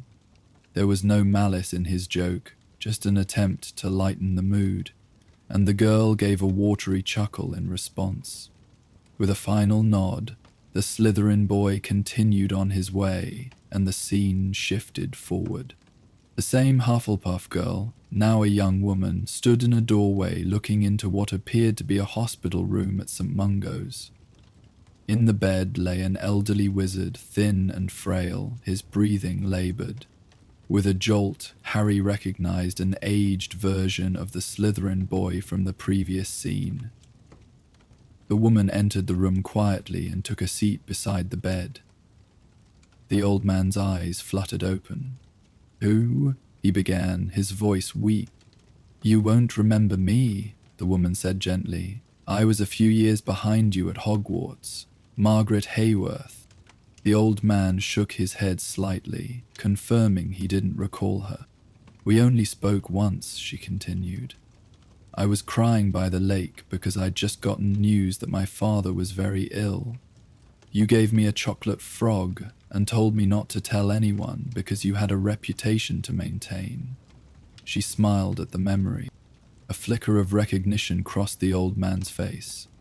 "Did I? Don't remember. Been a long time."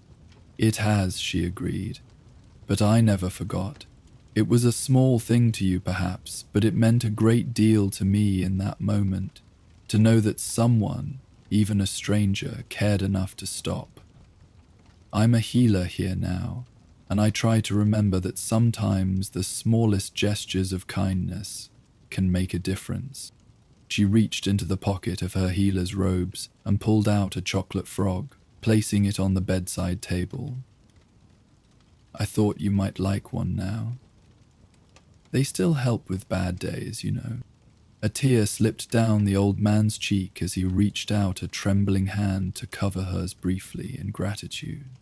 The scene dissolved, and Harry found himself blinking back tears of his own as he returned to awareness of the balcony and Dumbledore sitting across from him.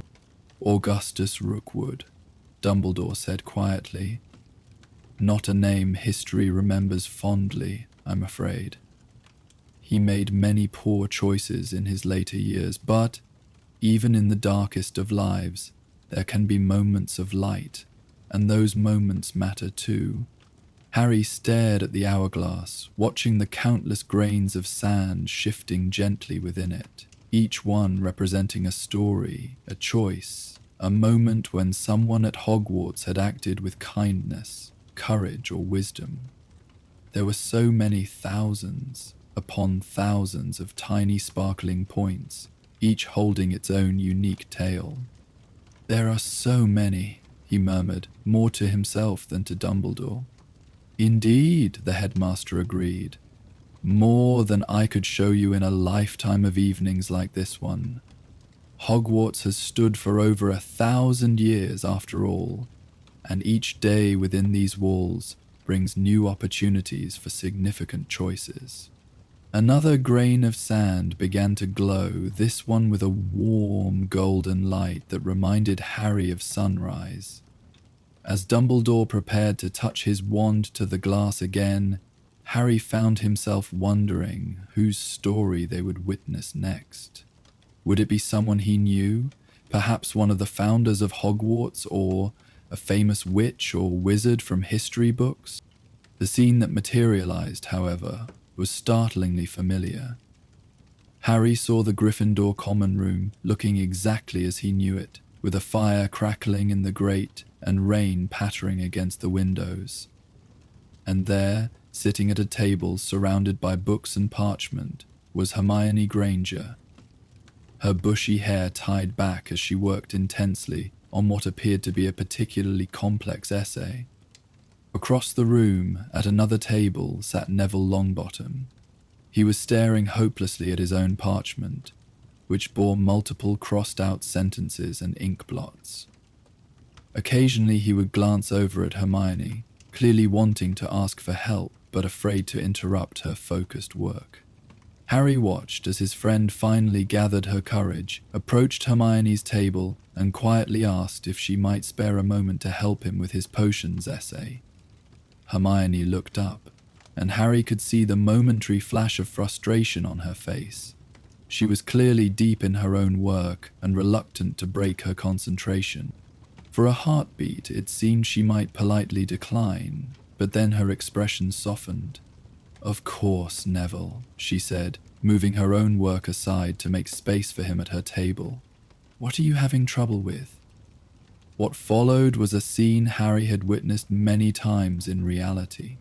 Hermione patiently guiding Neville through the intricacies of a particularly difficult potion, breaking down complex concepts into simpler terms and encouraging him when he became discouraged.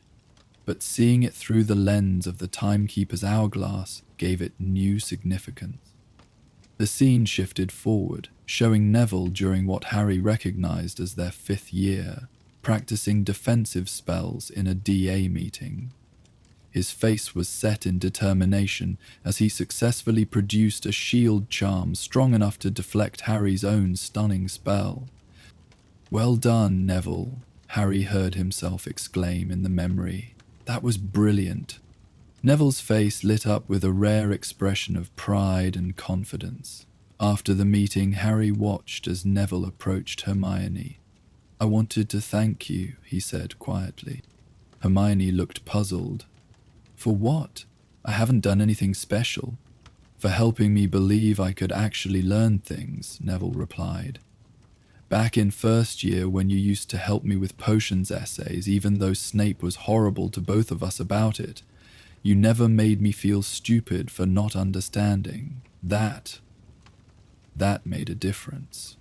Hermione seemed touched, but brushed off the praise. "That's what friends do, Neville, and you're smarter than you give yourself credit for."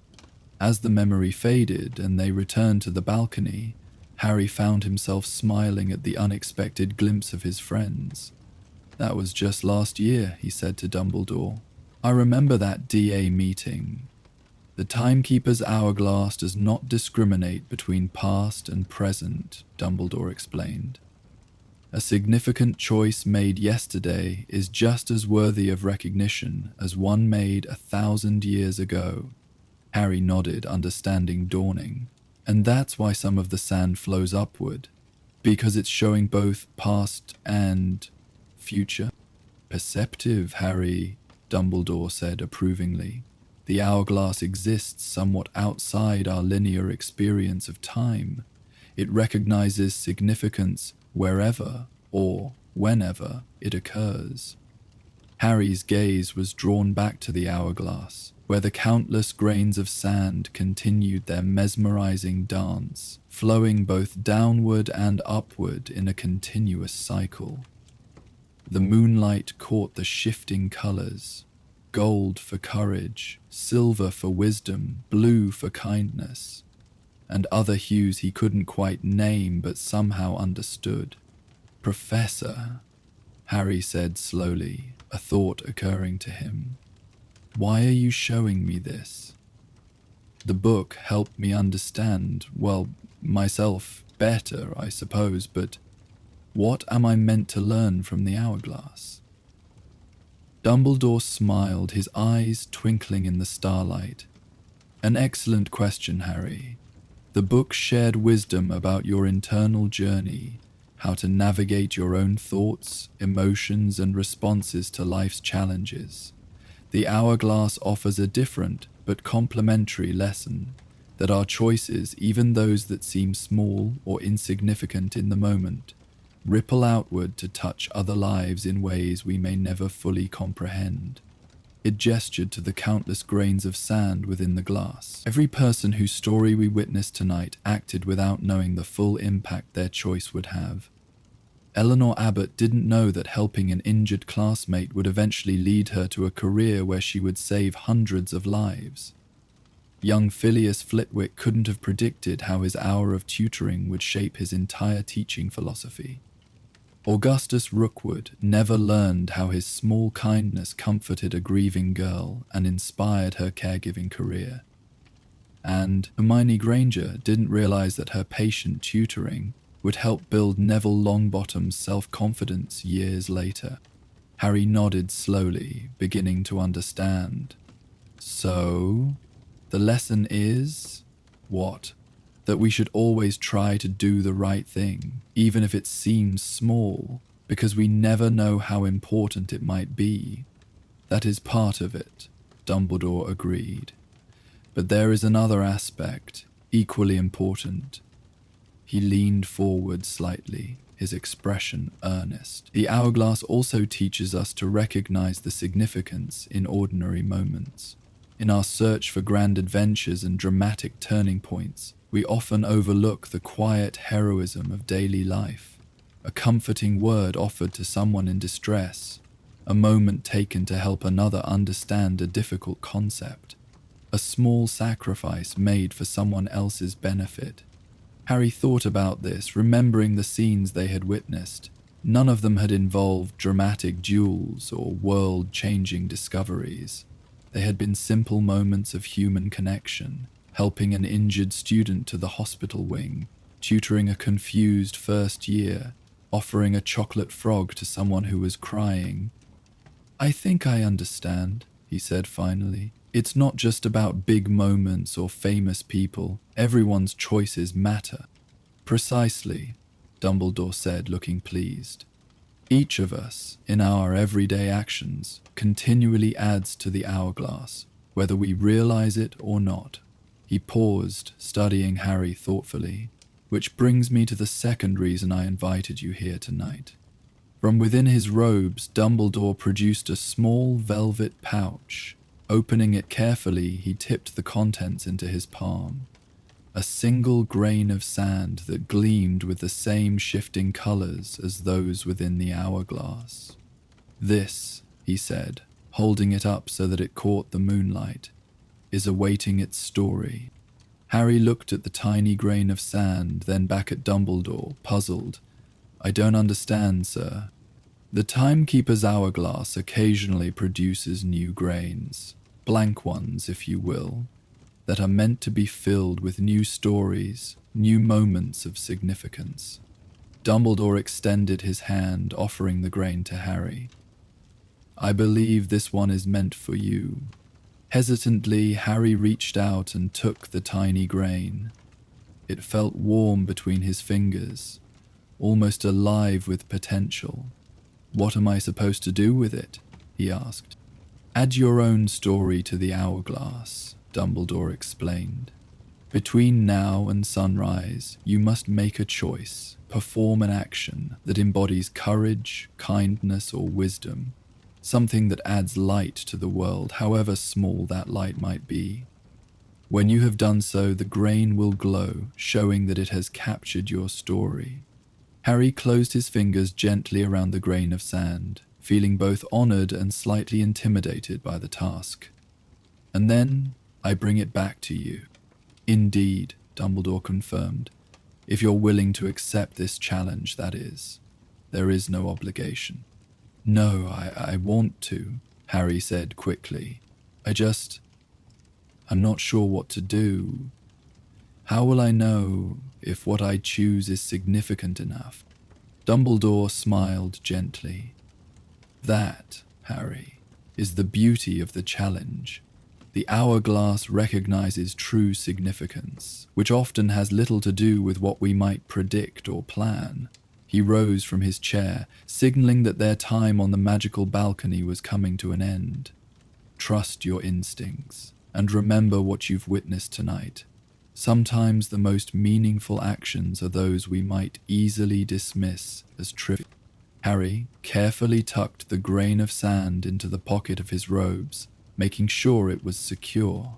As he stood, he noticed that the table with the hot chocolate and the timekeeper's hourglass had vanished, and the balcony was beginning to fade back into the familiar surroundings of Dumbledore's office. Thank you, Professor, Harry said, feeling a mixture of anticipation and uncertainty about the challenge ahead. I'll do my best. I have no doubt of that, Dumbledore replied warmly. Time, as I once told someone else, is a curious thing, Harry. We think of it as moving in only one direction at a constant pace, but in truth, it expands and contracts according to the significance we give each moment. Some hours pass in the blink of an eye, while certain minutes stretch into eternity. As the magical balcony disappeared completely, resolving back into the circular office with its silver instruments and sleeping portraits, Dumbledore added one final thought. Time is not measured in hours, Harry, but in what we do with them. Choose wisely. With these words echoing in his mind, Harry made his way back through the quiet castle toward Gryffindor Tower. The grain of sand in his pocket felt heavier than its tiny size should allow, weighted with possibility. How would he fulfill this challenge? What could he do between now and sunrise that would be significant enough to capture in the timekeeper's hourglass? The examples he had seen were all simple actions, yet they had touched lives in meaningful ways. He couldn't plan something like that. It would have to happen naturally. Lost in thought, Harry didn't immediately notice the quiet sniffling sound coming from an alcove just ahead. He slowed his pace, listening carefully. Yes, someone was definitely crying, trying to stifle the sound but not entirely succeeding. Harry hesitated. It was well after curfew, and he should really get back to his dormitory. Whoever was crying probably wanted privacy, not a stranger intruding on their distress. But then he remembered Augustus Rookwood, the Slytherin boy who had stopped to offer a chocolate frog to a crying girl by the lake. Such a small gesture, yet decades later she had remembered it clearly enough to reciprocate when he was old and ill. Gathering his courage, Harry approached the alcove. "Hello?" he said softly. "Are you all right?" There was a startled gasp, and then a small figure emerged from the shadows. A first-year Ravenclaw boy Harry vaguely recognized but couldn't name. The boy's face was tear-streaked, his eyes red and puffy. I'm sorry, the boy stammered, clearly terrified at being caught out of bed after hours. I know I'm not supposed to be out of my dormitory. Please don't report me. I'm not going to report you, Harry assured him, keeping his voice gentle. I just heard you crying and wanted to make sure you're okay. The boy wiped at his face with his sleeve, trying to compose himself. I'm fine, he said, unconvincingly. Just homesick, I guess. Harry nodded in understanding. First year can be tough. I remember my first few weeks at Hogwarts. Everything was so strange and different from what I was used to. The boy looked up, his expression shifting from fear to mild curiosity. Really? But you're Harry Potter. Everyone says you belong here more than anyone. Harry couldn't help but smile at this. I didn't even know I was a wizard until Hagrid told me on my 11th birthday. I had no idea about Hogwarts or magic or any of it. Trust me, I know what it's like to feel out of place. The boy seemed to take comfort in this revelation. I thought I'd love it here, he confessed, and I do, mostly. The classes are interesting, and there's so much to learn, but sometimes, especially at night, I miss my parents and my little sister, and even my annoying cat. He looked embarrassed. That sounds childish, Not at all, Harry said firmly. Missing people you love isn't childish, it just means you care about them. He thought for a moment, then asked, Have you written to your family since you've been here? The boy nodded. But it's not the same as seeing them. No, it isn't, Harry agreed. But it helps. He hesitated, then added, Listen, I know the prefect's bathroom on the 5th floor has a fire connected to the Flu network. If you want to talk to your family face to face, I could show you how to use it. The boy's eyes widened. Really? But isn't that against the rules? Using the prefect's bathroom when you're not a prefect? Harry grinned. Probably. But sometimes bending a small rule to help someone is worth it. Just don't make a habit of sneaking around after curfew, okay?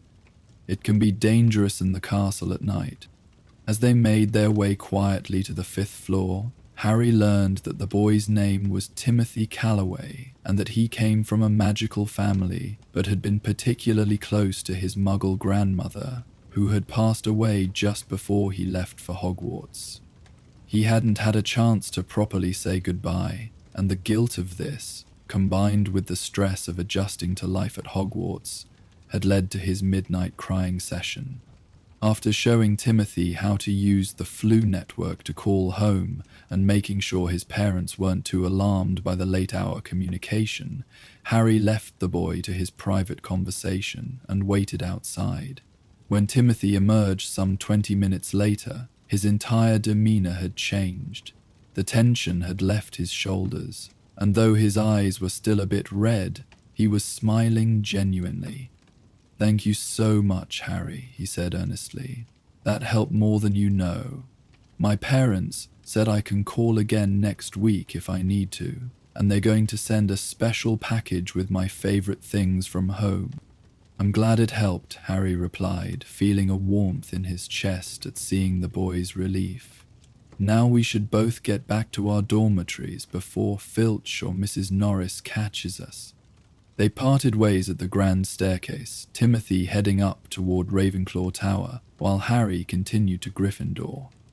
As he walked, Harry realized he felt lighter somehow. The worries that had been weighing on him, about Voldemort, about the prophecy, about his upcoming owls, seemed to have receded temporarily, replaced by the simple satisfaction of having helped someone who needed it. He had almost reached the portrait of the fat lady when he remembered the grain of sand in his pocket. Pulling it out carefully, he was startled to see that it was glowing softly with a gentle blue light, the same color he had seen in the hourglass for acts of kindness. Mimbleton, Mimbleton, he whispered to the fat lady, who yawned dramatically before swinging open to admit him. The common room was empty except for Crookshanks, who was curled up on an armchair and opened one eye briefly to observe Harry's entrance before returning to his slumber. Instead of heading up to the dormitory, Harry sat down by the dying fire, holding the glowing grain of sand between his fingers.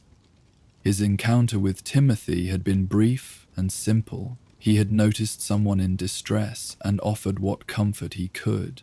Was that really significant enough to be captured by the timekeeper's hourglass?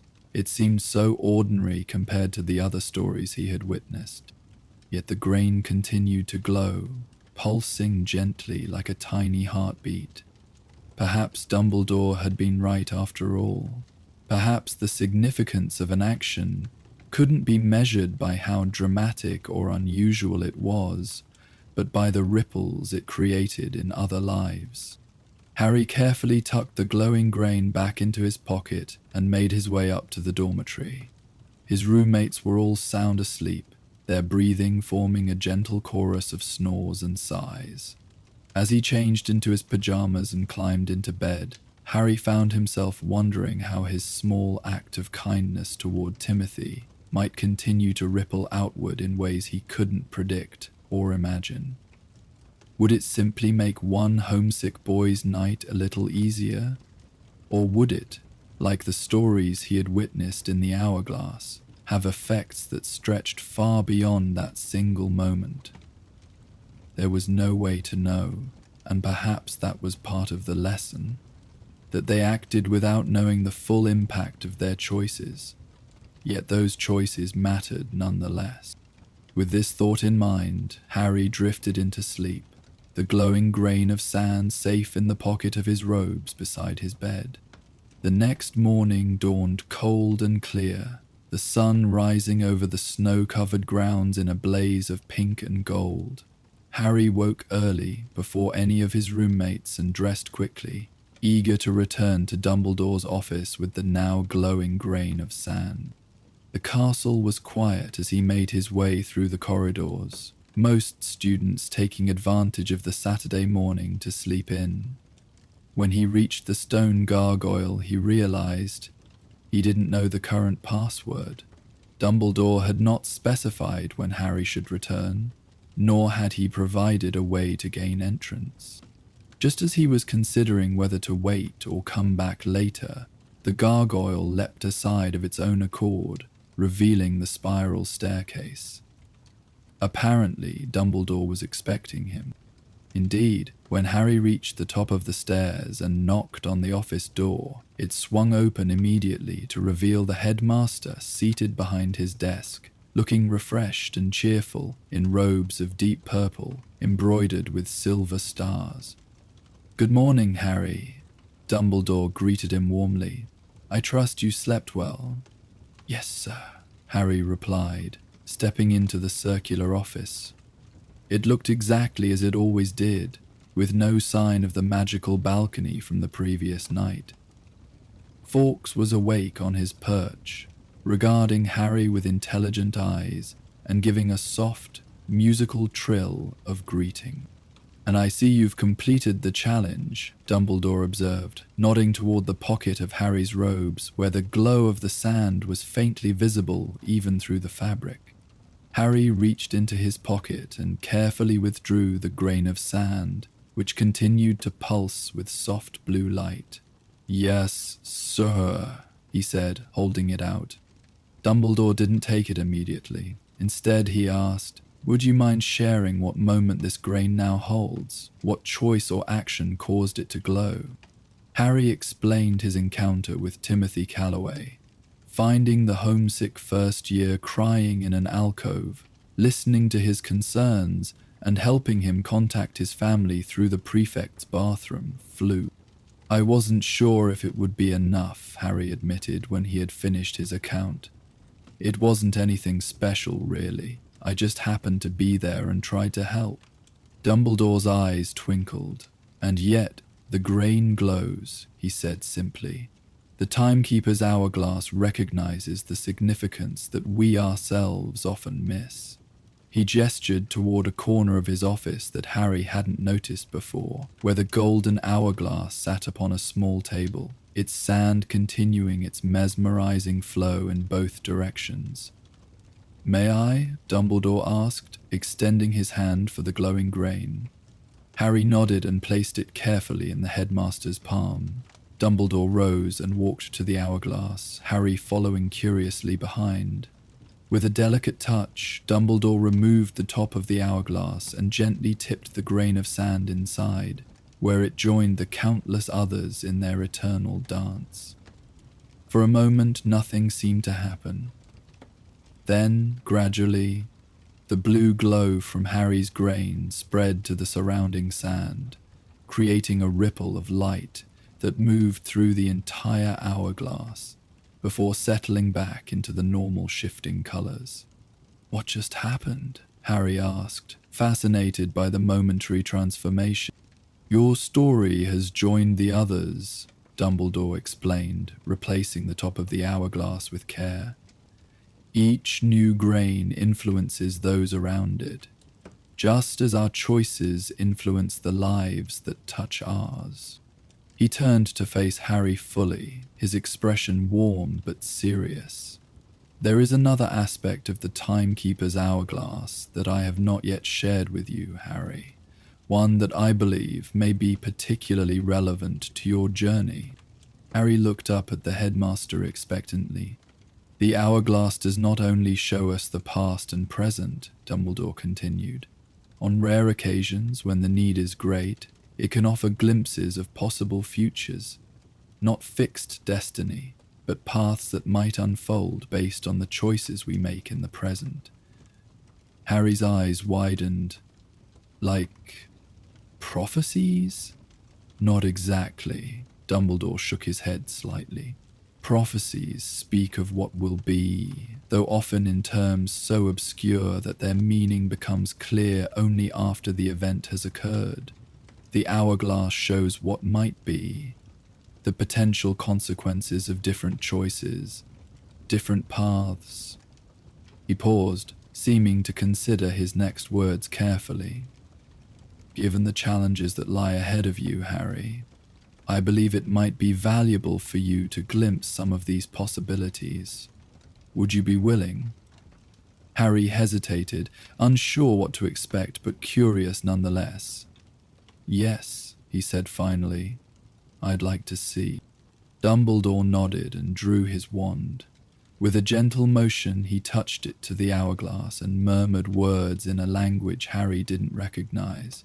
The sand within began to move more rapidly, colors shifting and swirling until they seemed to form a vortex of light at the center of the glass. "Look deeply," Dumbledore instructed softly, "and remember that what you see is not fixed fate, but possibility, shaped by choices yet to be made."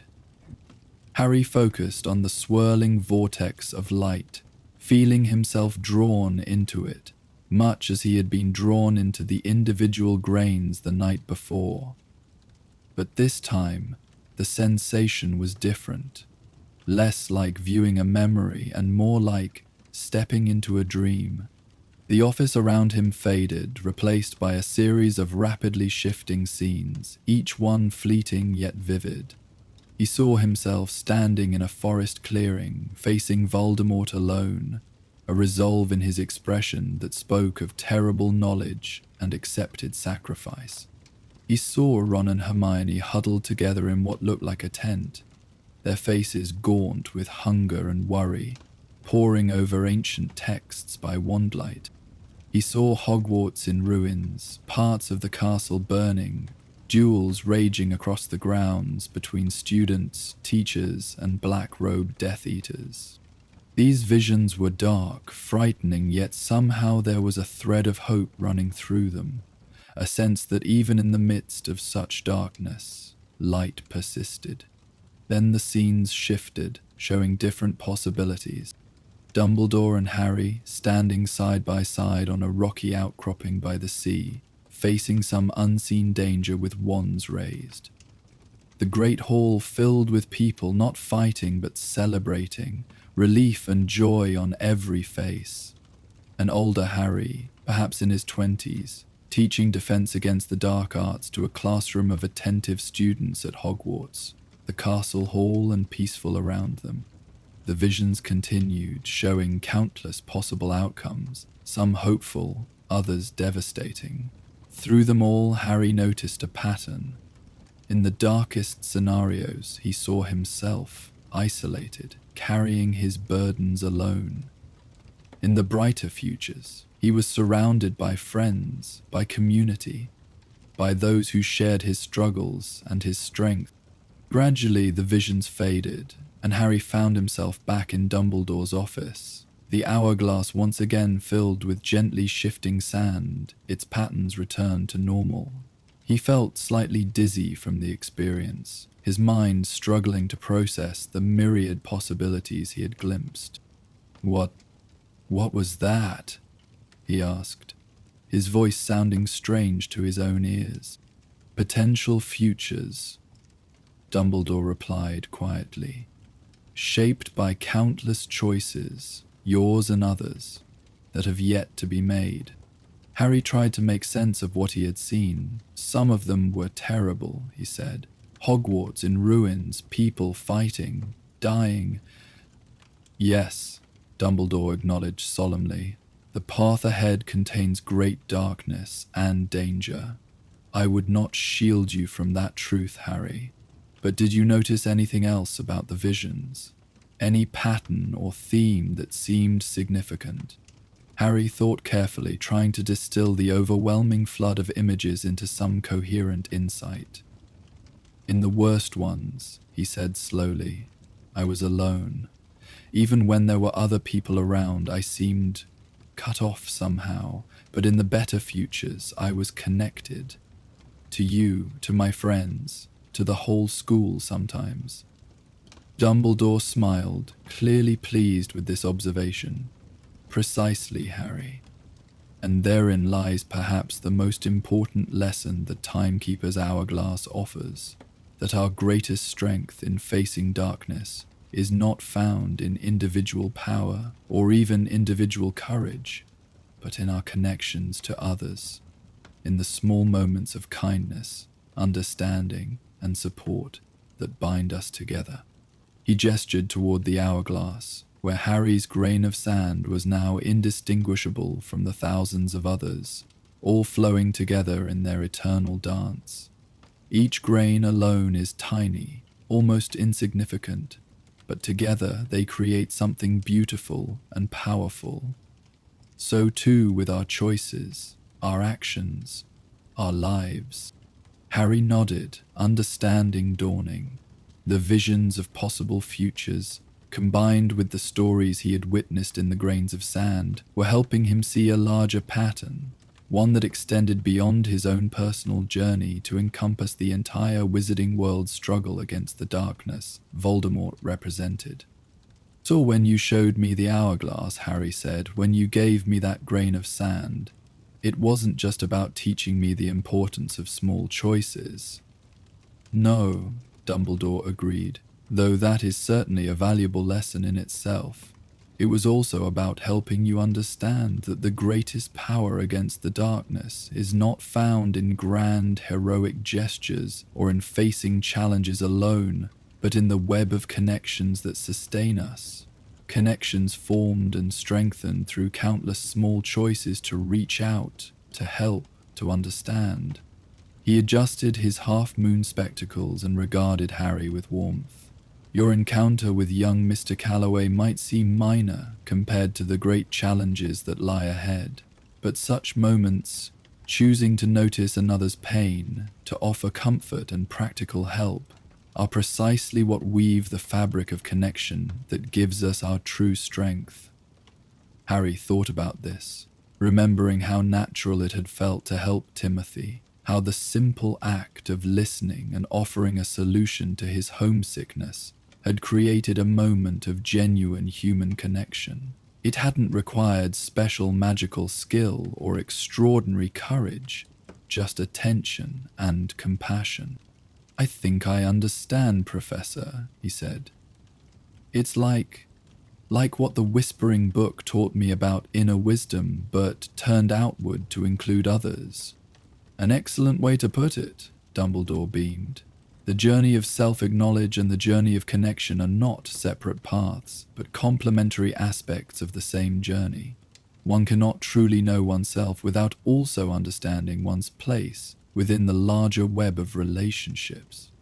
The headmaster rose and walked to the window, gazing out at the snow-covered grounds bathed in morning sunlight. We live in dark times, Harry, and they may grow darker still before they improve. But darkness has never extinguished light. It only makes even the smallest flames more visible, more precious. He turned back to Harry, his blue eyes serious but kind. The coming days will ask much of you. Courage, certainly, and resilience, and all manner of skill. But they will also ask for this: the willingness to remain open, to connect, to see the significance in ordinary moments of human kindness. For it is these connections, maintained even in the darkest times, that will ultimately light our way through. Harry nodded, feeling both the weight of this understanding and, paradoxically, a lightness that came with it. The visions of possible futures had been overwhelming, some of them truly frightening, yet knowing that his strength lay not solely within himself, but in his connections to others, to Ron and Hermione, to Dumbledore, to the DA, to the entire community of those who stood against Voldemort, made the burden seem more manageable somehow. Thank you, Professor, he said simply, for showing me the hourglass and everything else. Dumbledore inclined his head slightly in acknowledgement. The wisdom was always there for you to find, Harry. I merely provided an opportunity for you to discover it in your own way, in your own time. As Harry prepared to leave, a thought occurred to him.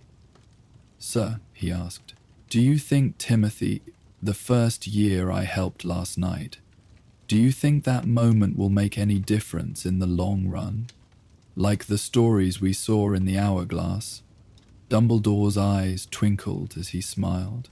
That, Harry, is the beauty and the mystery of it all. We rarely see the full ripples of our actions, especially those that seem small or ordinary, but the timekeeper's hourglass recognizes what we often miss, that sometimes the most significant moments are those we might easily dismiss as trivial. He walked Harry to the office door.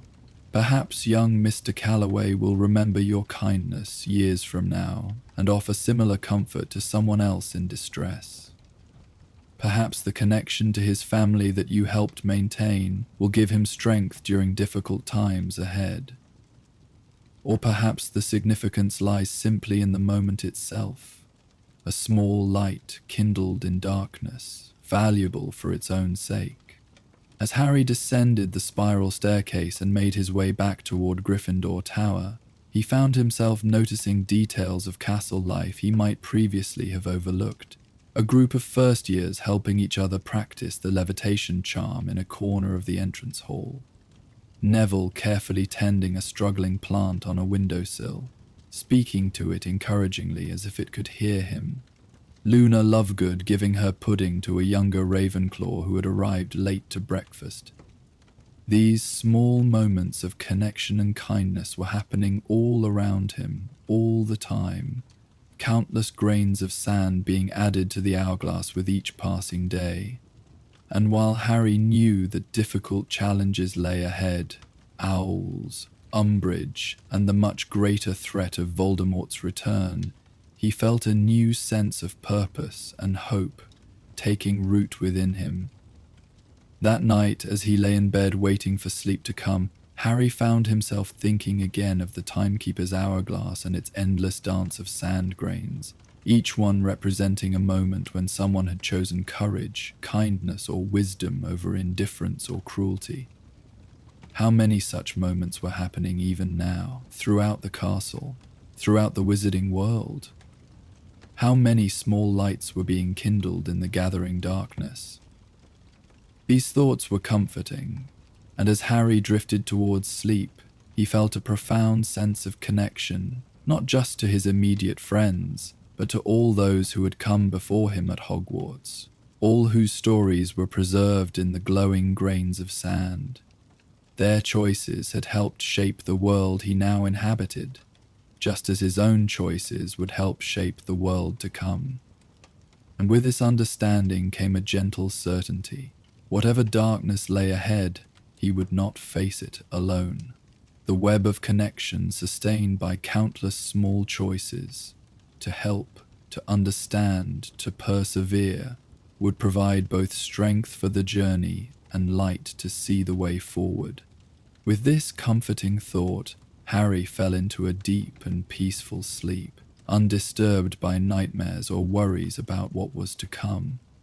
Outside his window, the winter stars shone brightly in the clear night sky, their ancient light a reminder that even in the darkest night, sources of illumination could always be found by those who remembered to look up. Spring had come to Hogwarts, bringing with it the gentle awakening of the castle grounds.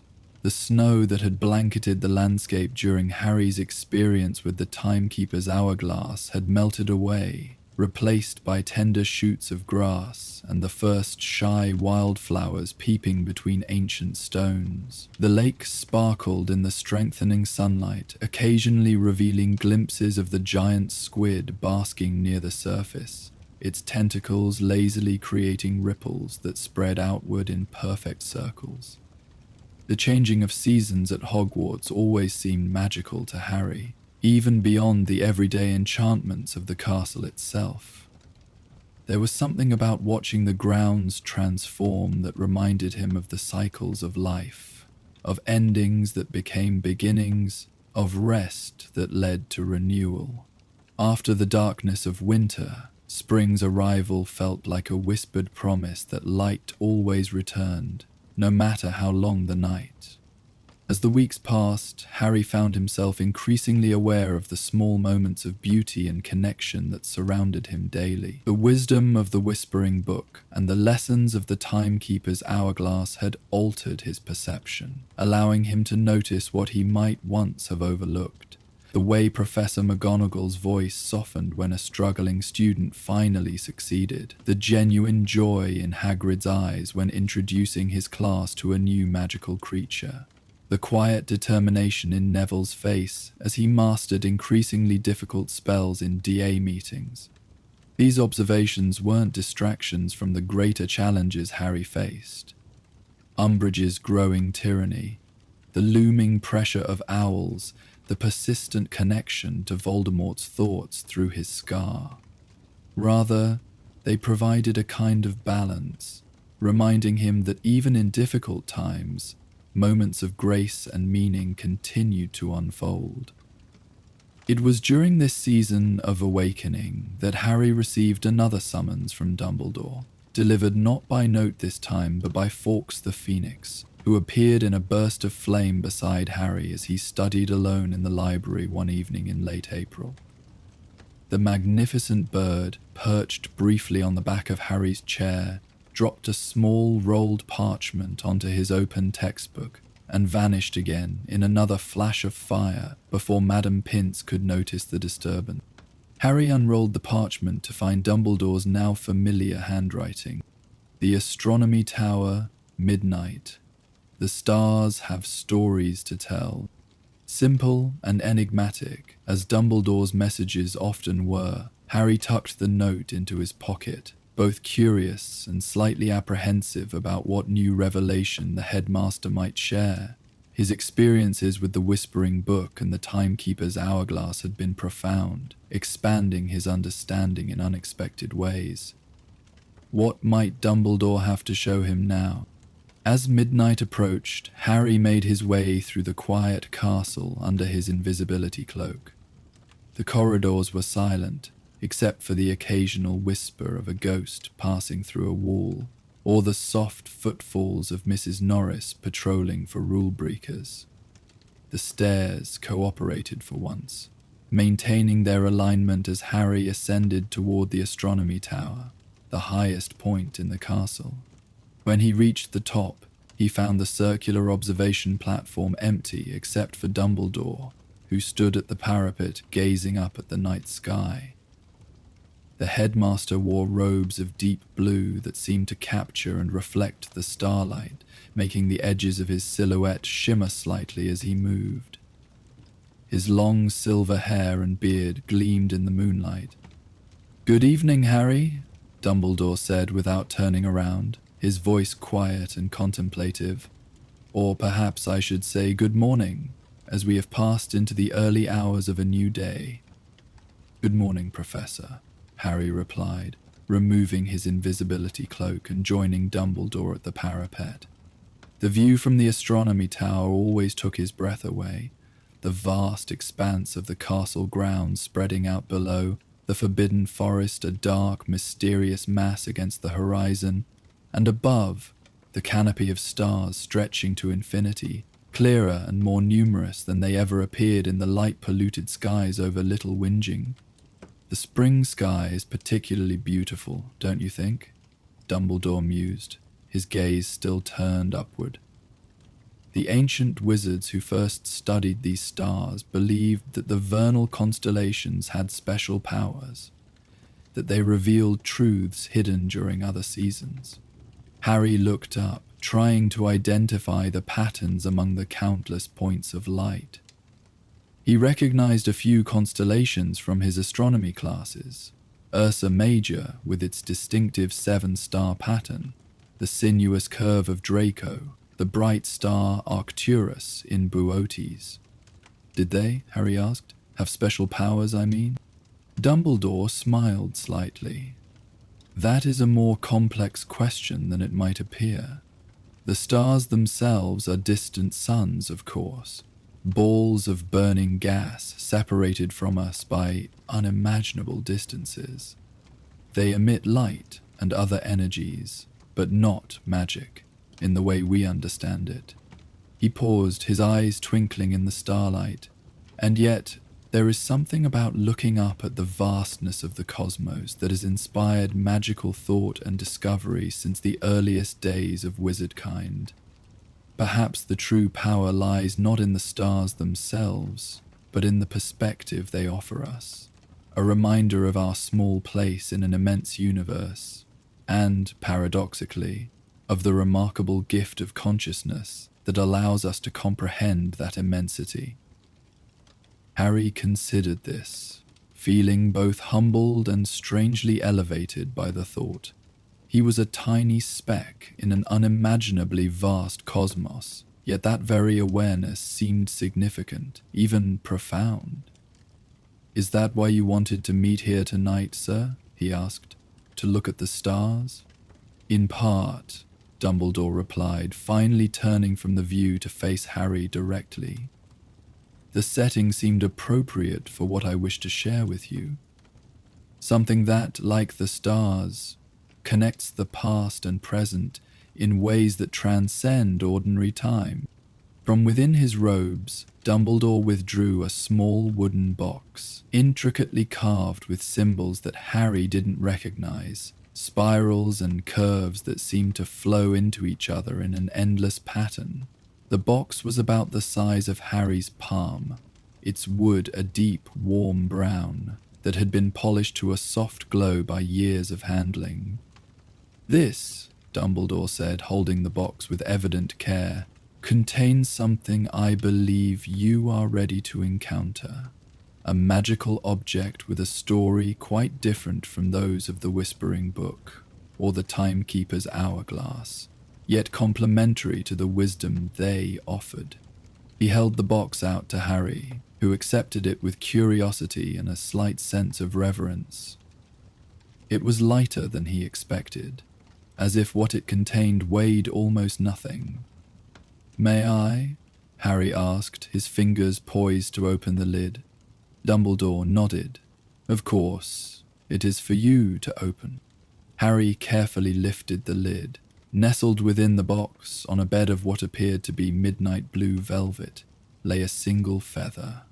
About 5 inches long, it was primarily white or perhaps the palest silver, but its tip gleamed with a more pronounced metallic sheen, as if dipped in liquid silver that had somehow remained fluid despite being dry to the touch. In the starlight, the feather seemed to glow with a soft inner luminescence. "It's beautiful," Harry said softly, hesitant to touch it, but drawn to its delicate perfection. "Indeed it is," Dumbledore agreed. "Beauty is often found in objects that carry deep meaning or powerful magic. This feather has both." "What kind of bird did it come from?" Harry asked, trying to identify the species. "It was too small for a swan or albatross, too large for most songbirds, and lacked the distinctive shape of an owl's feather." "Not a bird at all," Dumbledore replied with a small smile. "This feather once adorned the quill of a young wizard, a student of Hogwarts who believed that with the right words, written with sufficient passion and clarity, he could change the world." Harry looked up from the feather to Dumbledore's face, surprised. A quill feather, but it looked so unusual. "As was its owner," Dumbledore said, his expression growing more solemn. "The silver tip is a modification he created himself, a complex charm that would allow the quill to draw not just from an inkwell, but from the writer's own magic, their deepest thoughts and feelings, creating words with power beyond ordinary script." Harry looked back at the feather with increased fascination. "That sounds incredible. What happened to him, the wizard who made it?" A shadow passed over Dumbledore's features.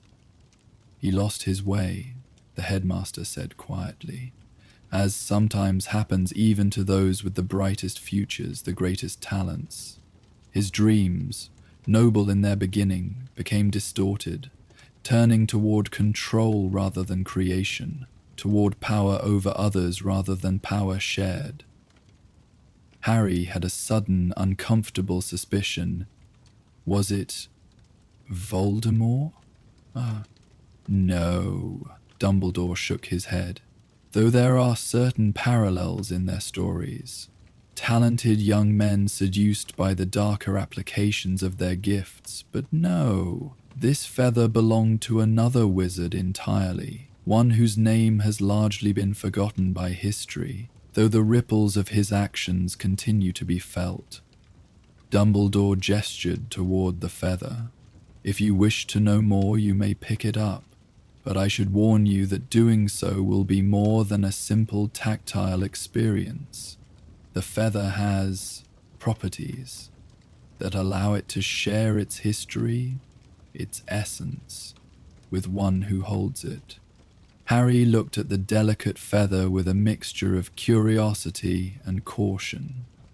His experiences with magical objects that could influence the mind had been mixed, from the positive wisdom of the Whispering Book to the disturbing possession he had felt when writing in Tom Riddle's diary in his second year. "Is it safe?" he asked, wanting to be sure. "It will not harm you physically, nor will it attempt to control your thoughts or actions," Dumbledore assured him.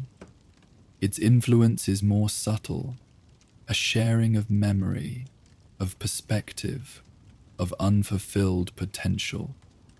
You will remain fully yourself, fully aware." That was enough reassurance for Harry. Reaching into the box, he carefully lifted the feather, his fingers closing gently around its shaft. The effect was immediate and unlike anything he had experienced before.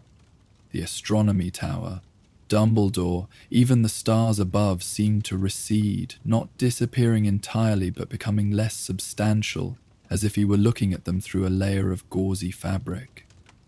At the same time, another reality began to materialize around him, ghostly images overlaying the physical world, gradually becoming more solid and detailed.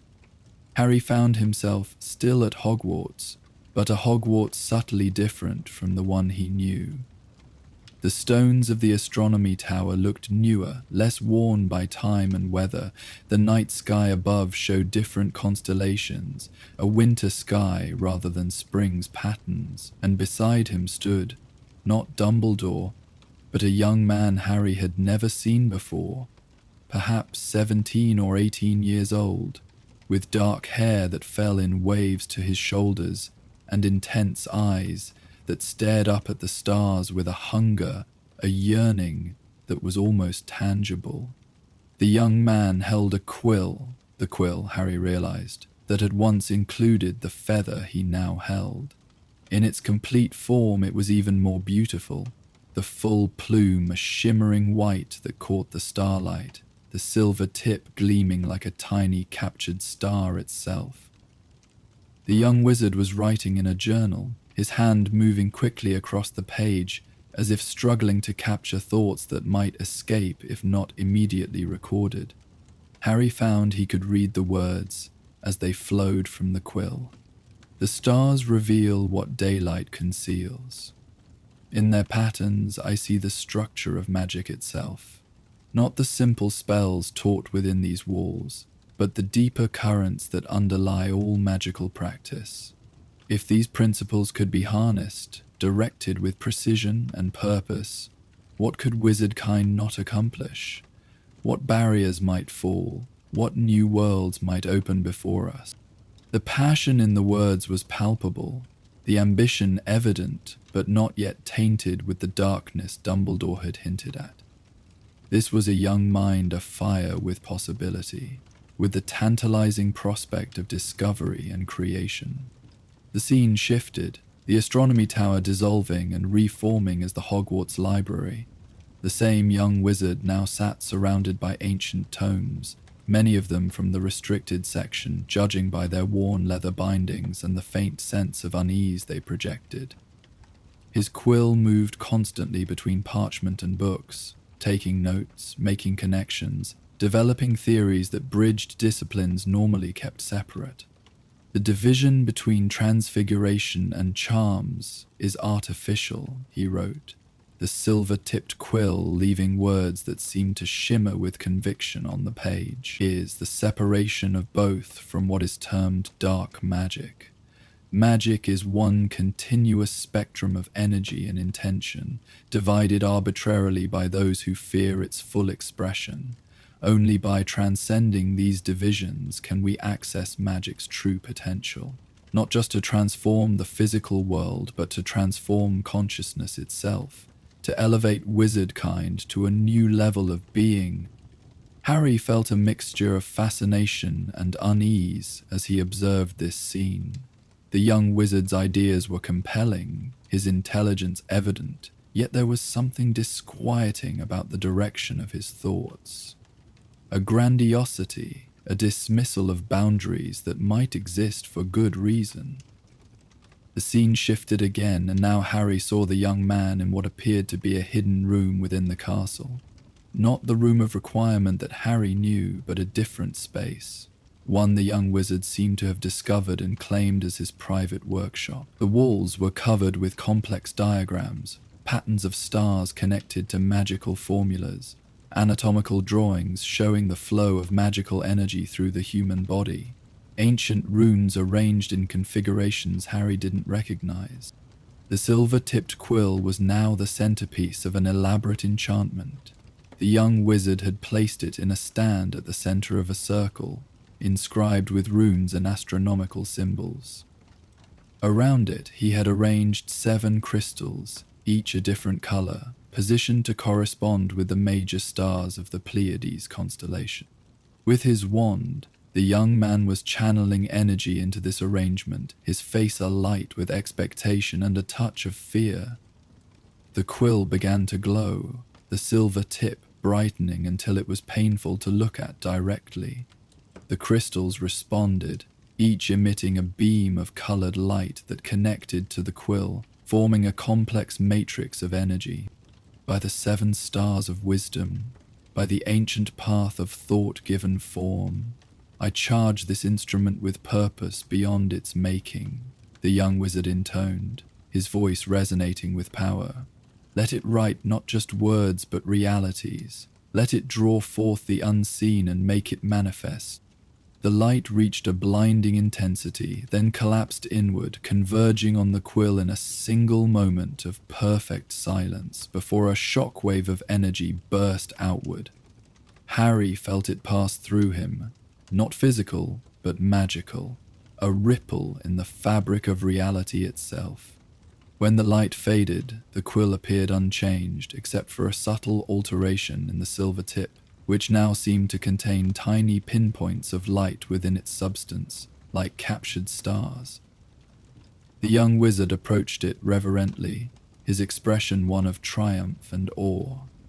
"It is done," he whispered, lifting the quill from its stand.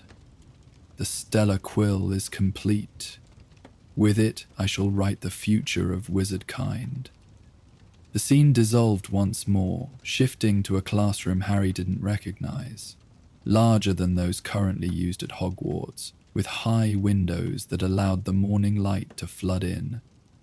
The young wizard, now dressed in the formal robes of a professor despite his relative youth, stood before a group of students who appeared to be in their newt years.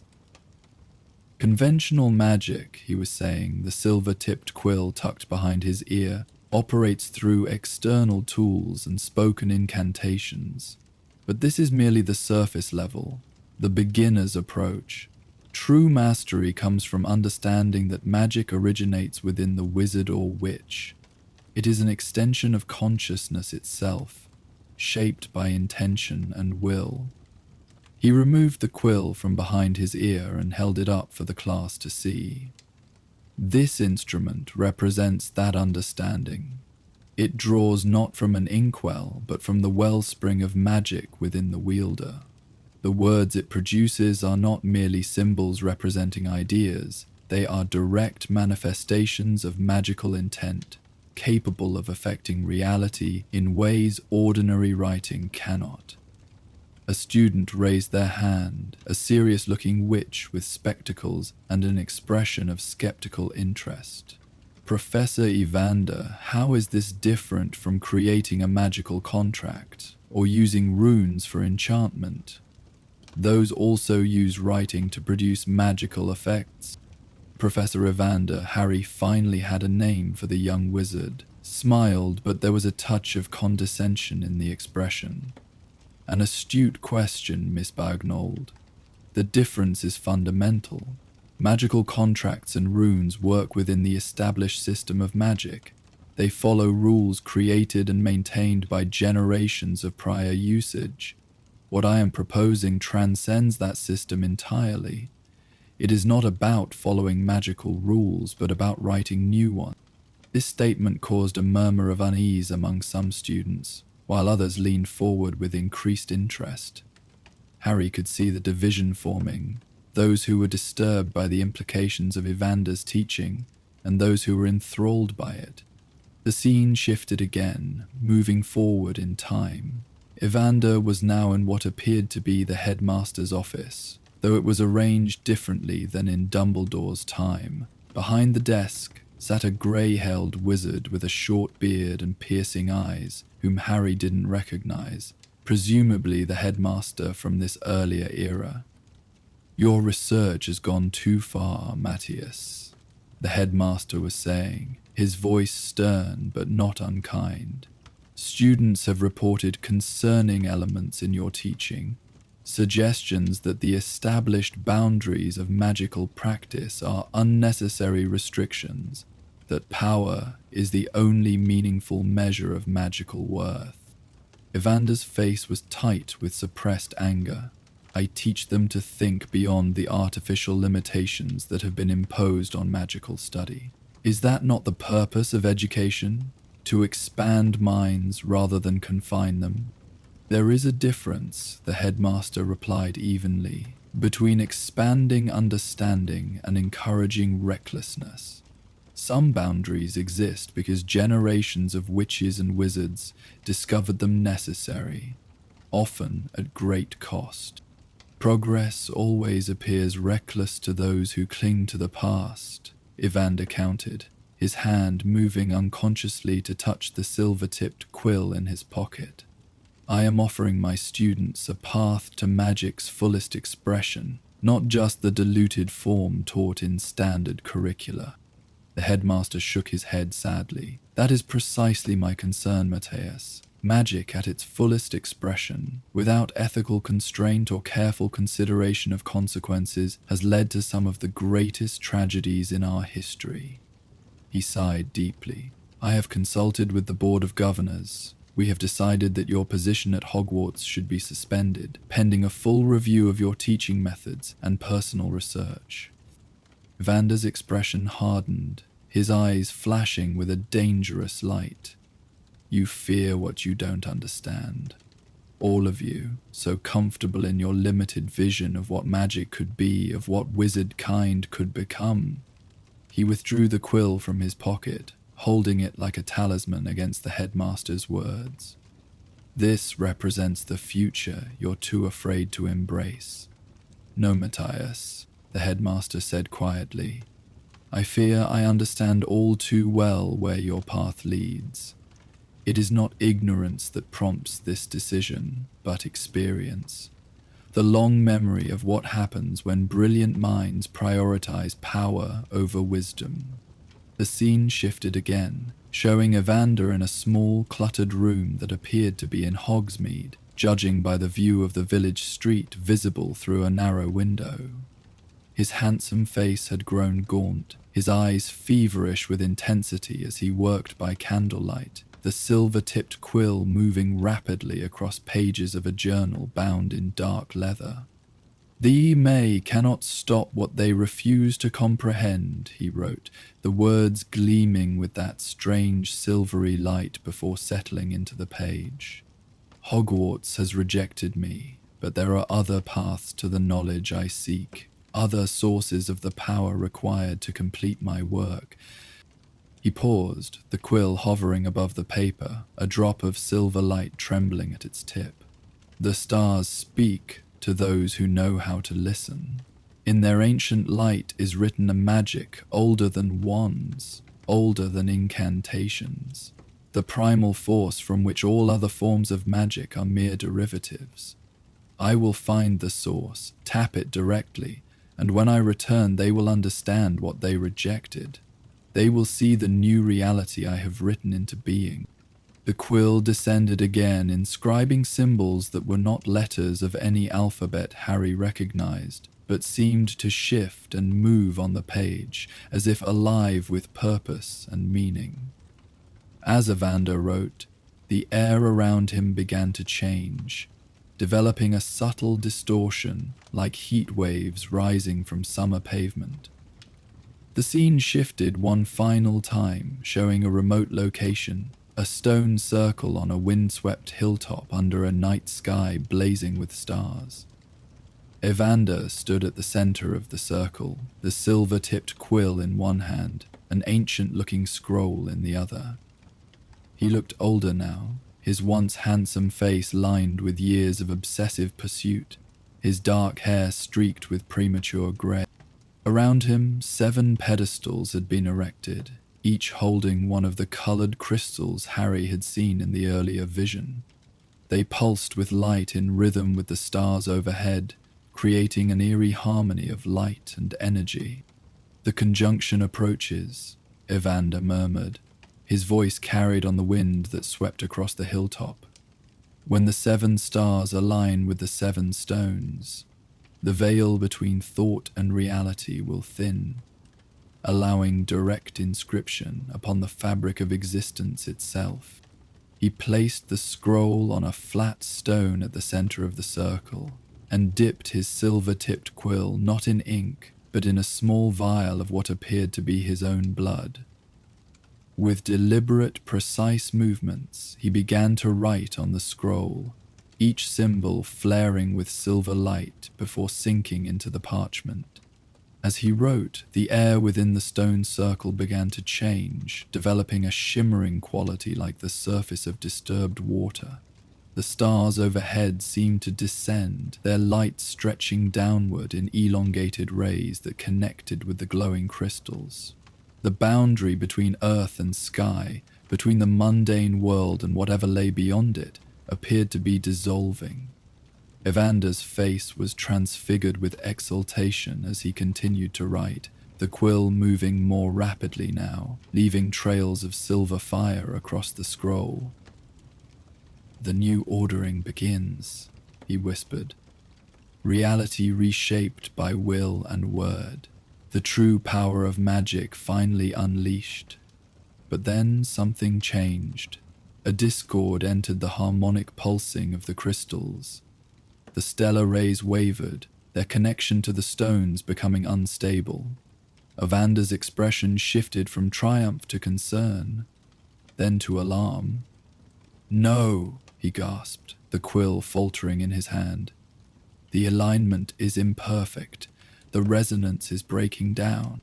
The distortion in the air was increasing, but not in the controlled way Evander had intended. It was as if the boundary he had sought to thin was instead tearing unpredictably, creating rifts that opened onto swirling darkness. The wind rose to a howl, whipping around the stone circle with unnatural force. "I can correct it," Evander insisted, bending over the scroll with desperate intensity, the quill moving frantically across the parchment. "The writing can still be completed, the new reality can still be established." But the forces he had set in motion were beyond his control now. The crystals began to crack under the pressure of the energies flowing through them.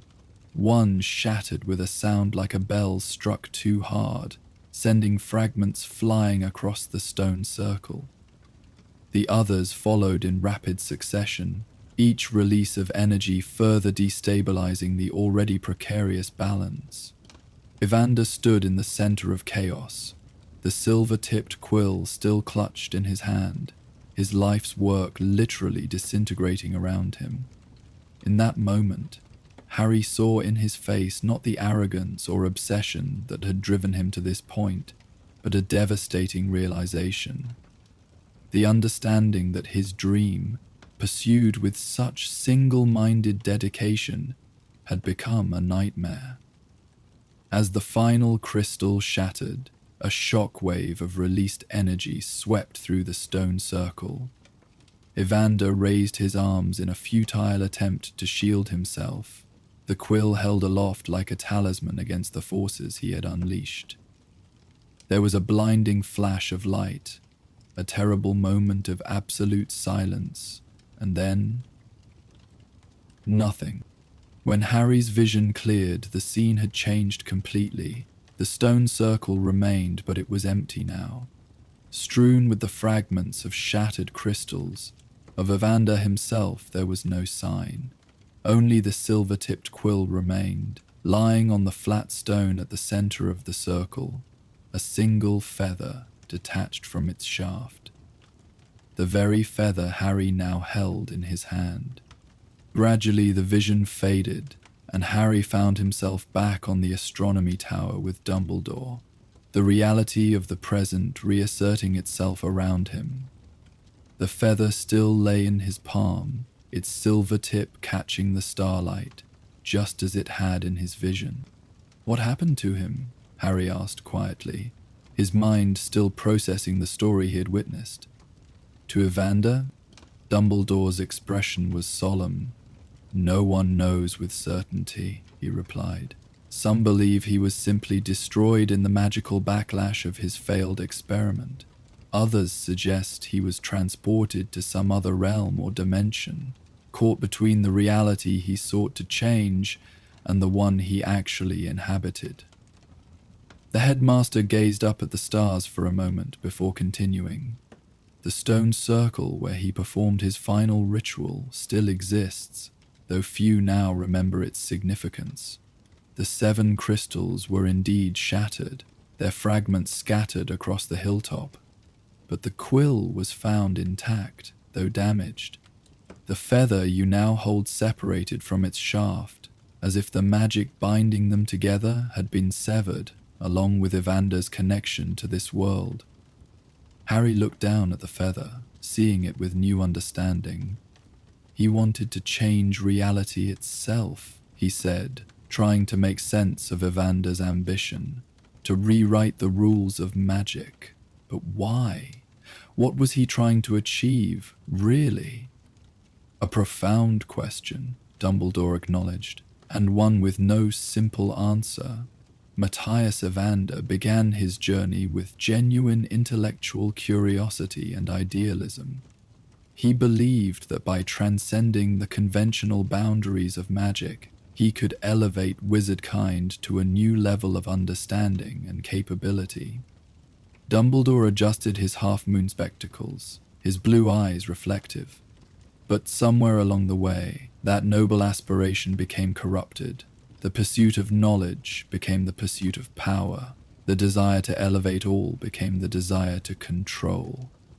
It is a transformation I have witnessed too many times in gifted individuals who lose sight of the human connections and ethical considerations that should guide magical research. Harry nodded slowly, thinking of Tom Riddle, another brilliant student whose talents had twisted toward darkness. But why show me this? Why give me his feather? Because, despite his ultimate failure, Dumbledore said, Matthias Evander's original dream was not without merit. The idea that magic could be more fully integrated with consciousness, that it could be an expression of our deepest intentions rather than merely a tool we wield externally, these are profound insights that have value when pursued with wisdom and compassion. The headmaster gestured toward the feather in Harry's hand. That feather has remained dormant for nearly a century, waiting for someone who might carry forward the worthy aspects of Evander's dream while avoiding the pitfalls that led to his downfall. When I observed your experiences with the Whispering Book and the Timekeeper's Hourglass, how you absorbed their wisdom without losing your own perspective, I wondered if perhaps you might be the one to give new life to what began as a noble aspiration. Harry looked at the feather with new eyes, feeling the weight of both its history and its potential future. What am I supposed to do with it? I'm not a researcher like Evander was. I don't even know where I'd begin with the kind of magic he was exploring. Dumbledore smiled gently. You need not follow his specific path to honor the core of his dream. The feather responds to intention as much as to knowledge. It seeks completion, not replication. The unfinished dream it represents may find very different expression through your hands than it would have through his. But what is that dream, exactly? Harry asked, still uncertain. What am I meant to complete? That, said Dumbledore, is for you to discover. The feather will not impose a purpose upon you. Rather, it will amplify and give form to the purpose you already carry within you.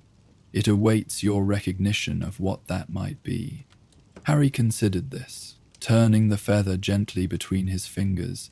As he did, he noticed something he hadn't seen before. In certain angles of starlight, the silver tip seemed to contain tiny words, flowing and changing like the surface of a pensieve. He couldn't read them clearly, but their presence suggested the feather was indeed waiting for something, for someone to give new meaning to its existence. I'm not sure I understand fully, Harry admitted, but I think I need to spend some time with it to figure out what it's trying to show me. A wise approach, Dumbledore approved.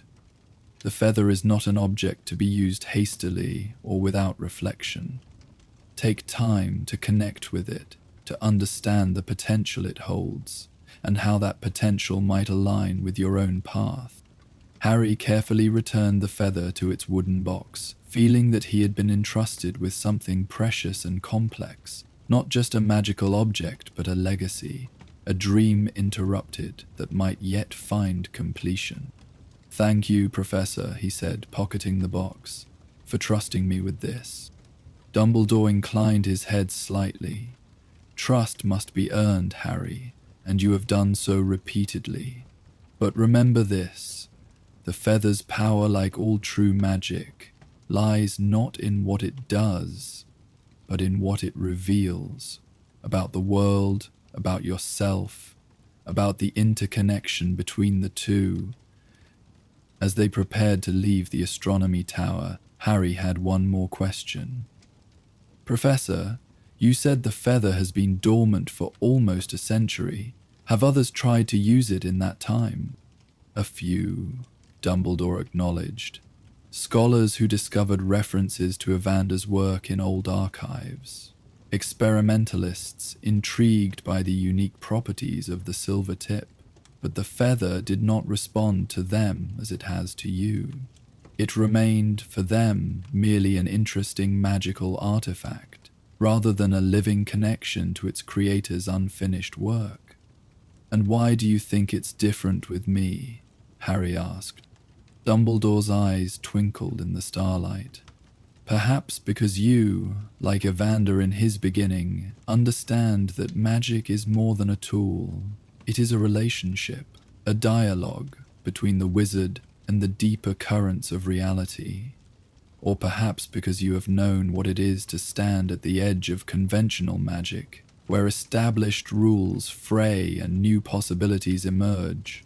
The headmaster placed a gentle hand on Harry's shoulder as they descended the spiral staircase from the tower, but I suspect the true reason is simpler. Evander lost his way because he became isolated in his pursuit, seeing other wizards as either potential followers or obstacles to his vision. You, Harry, have remained connected to your friends, to this school, to the community of those who stand against darkness. That connection is both an anchor and a compass, keeping you grounded while still allowing you to explore new horizons. They reached the bottom of the stairs and paused in the corridor, which was silent and empty in the late night hours. No dream is ever wasted, Harry, Dumbledore said softly. It only waits for the right hands to carry it forward, hands that will hold it with both care and courage, recognizing its value without becoming consumed by it. He smiled. I believe the feather has found such hands in you. With these words still echoing in his mind, Harry made his way back to Gryffindor Tower under his invisibility cloak. The wooden box in his pocket seemed to grow warmer as he walked, as if the feather within was responding to his proximity, to the potential future it might find through him. For the next several days, Harry found himself drawn to the feather during quiet moments, sitting by the lake as afternoon sunlight danced across the water, or in the calm hours before dawn when the dormitory was still and peaceful. He would take the feather from its box and simply hold it, sometimes seeing flashes of additional memories from Evander's life, other times experiencing nothing but the gentle warmth of the silver tip against his skin. He didn't share the feather's existence with Ron and Hermione at first, feeling that he needed to understand it better himself before trying to explain it to others. But as the days passed and his connection to the feather deepened, he found himself wanting to include them in this experience, just as he had shared so many others. One evening, as the three of them sat together in a quiet corner of the Gryffindor common room, Harry finally drew the wooden box from his pocket. There's something I want to show you both, he said, opening the box to reveal the silver-tipped feather nestled on its velvet bed. Ron and Hermione leaned closer, their expressions curious. It's beautiful, Hermione said, her eyes drawn to the unusual silver tip. Where did you get it? From Dumbledore, Harry replied, and proceeded to tell them about his visit to the astronomy tower and the vision the feather had shown him of Matthias Evander's journey. He described the young professor's brilliant beginning, his gradual isolation and obsession, and his ultimate failed attempt to rewrite the fundamental laws of magic. Blimey, Ron said when Harry had finished. Sounds like another Tom Riddle. Brilliant but dangerous. There are similarities, Harry acknowledged. But I think Evander was different in some important ways. He wasn't cruel or power-hungry in the same way Voldemort is. He just lost perspective, became so focused on what magic could be that he forgot about the people it's meant to serve.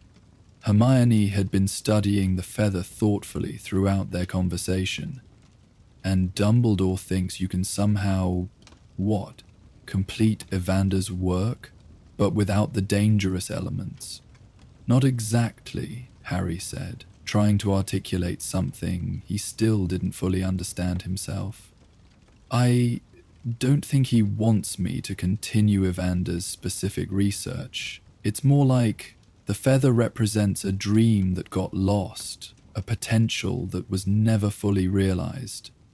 Dumbledore believes I might be able to give it new life, but in my own way. Ron looked skeptical. Sounds a bit vague, mate. What are you supposed to actually do with it? Harry shrugged. That's what I'm trying to figure out. The feather responds to intention, Dumbledore said. It's waiting for me to recognize what purpose it might serve now, in our time, with our challenges. Hermione reached out, then hesitated. May I? She asked, her fingers hovering above the feather. Harry nodded and she gently lifted it from the box, examining it with the careful attention she gave to particularly interesting passages in books. The silver tip gleamed in the firelight, those tiny, shifting words still visible within it if one looked at just the right angle. It's remarkable, she said softly. I can feel something.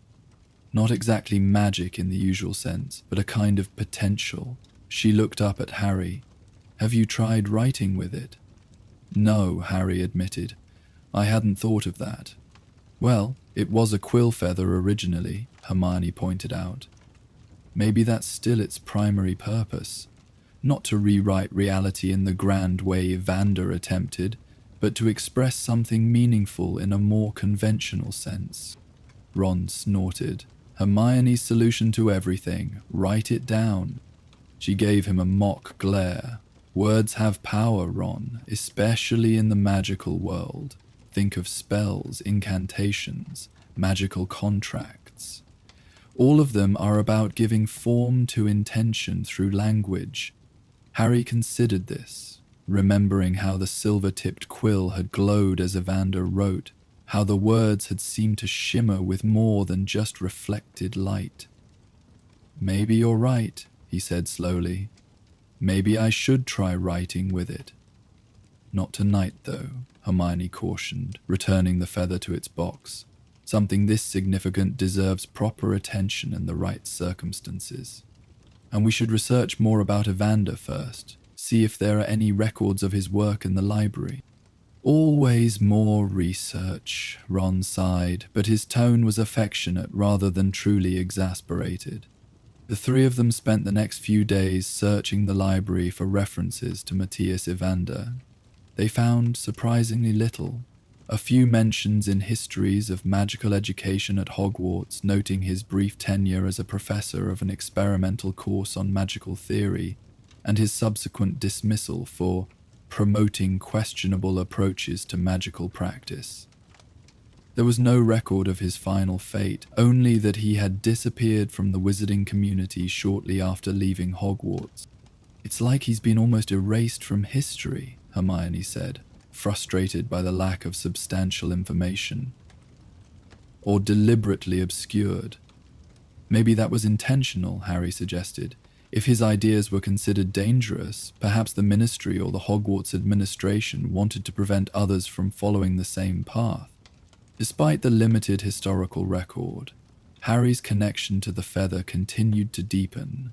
He found that keeping it nearby while he slept influenced his dreams, filling them with images of stars and flowing script, of boundaries dissolving and reforming in new patterns. These dreams weren't frightening like his visions of Voldemort. They were expansive, thought-provoking, occasionally even exhilarating. And throughout these experiences, an idea was taking shape in Harry's mind, not fully formed yet, but emerging gradually, like a photograph developing in magical solution. It had to do with defense against the dark arts, with the DA, with the way Harry had discovered he could teach others to protect themselves by connecting to their own inner sources of courage and determination. One night in early May, when the castle was quiet and most students had long since gone to bed, Harry sat alone by the window in the Gryffindor common room. The silver-tipped feather lay on the table before him, alongside a blank roll of parchment and a simple wooden shaft that Hermione had found in the room of requirement, a replacement for the original Quill's shaft that had been lost in Evander's catastrophic experiment. Harry had spent hours thinking about Evander's dream, about where it had gone wrong and about what element of it might still have value in the present day. The answer, when it finally crystallized in his mind, seemed both obvious and profound. Evander had sought to transcend the conventional boundaries of magic, to create a more direct connection between magical intention and reality. But he had pursued this goal in isolation, focusing on personal power rather than shared understanding. What if that same fundamental insight, that magic was ultimately an expression of consciousness, not just a technical skill, could be applied differently? Not to control or reshape reality according to one wizard's vision, but to help many wizards and witches access their own innate magical potential more fully. With a sense of calm certainty, Harry carefully attached the silver-tipped feather to the wooden shaft, creating a new quill that felt surprisingly balanced and right in his hand. There was no inkwell. Following his intuition and what he had seen in the visions of Evander, Harry understood that this quill drew from the writer's own magical essence, not external ink. Taking a deep breath, Harry placed the tip of the quill against the parchment and began to write, not forcing his thoughts into any predetermined form, but allowing them to flow naturally. Magic lives within us before it ever flows through wand or word. It is not a tool we use, but a reality we participate in, a conversation between our deepest intentions and the world around us. The spells we learn are not arbitrary formulas, but patterns that have proven effective in guiding and focusing this conversation. When we truly understand this, not just intellectually but experientially, defensive magic becomes not just a shield against external threats, but an expression of our inherent wholeness, our unbreakable connection to the source of magic itself.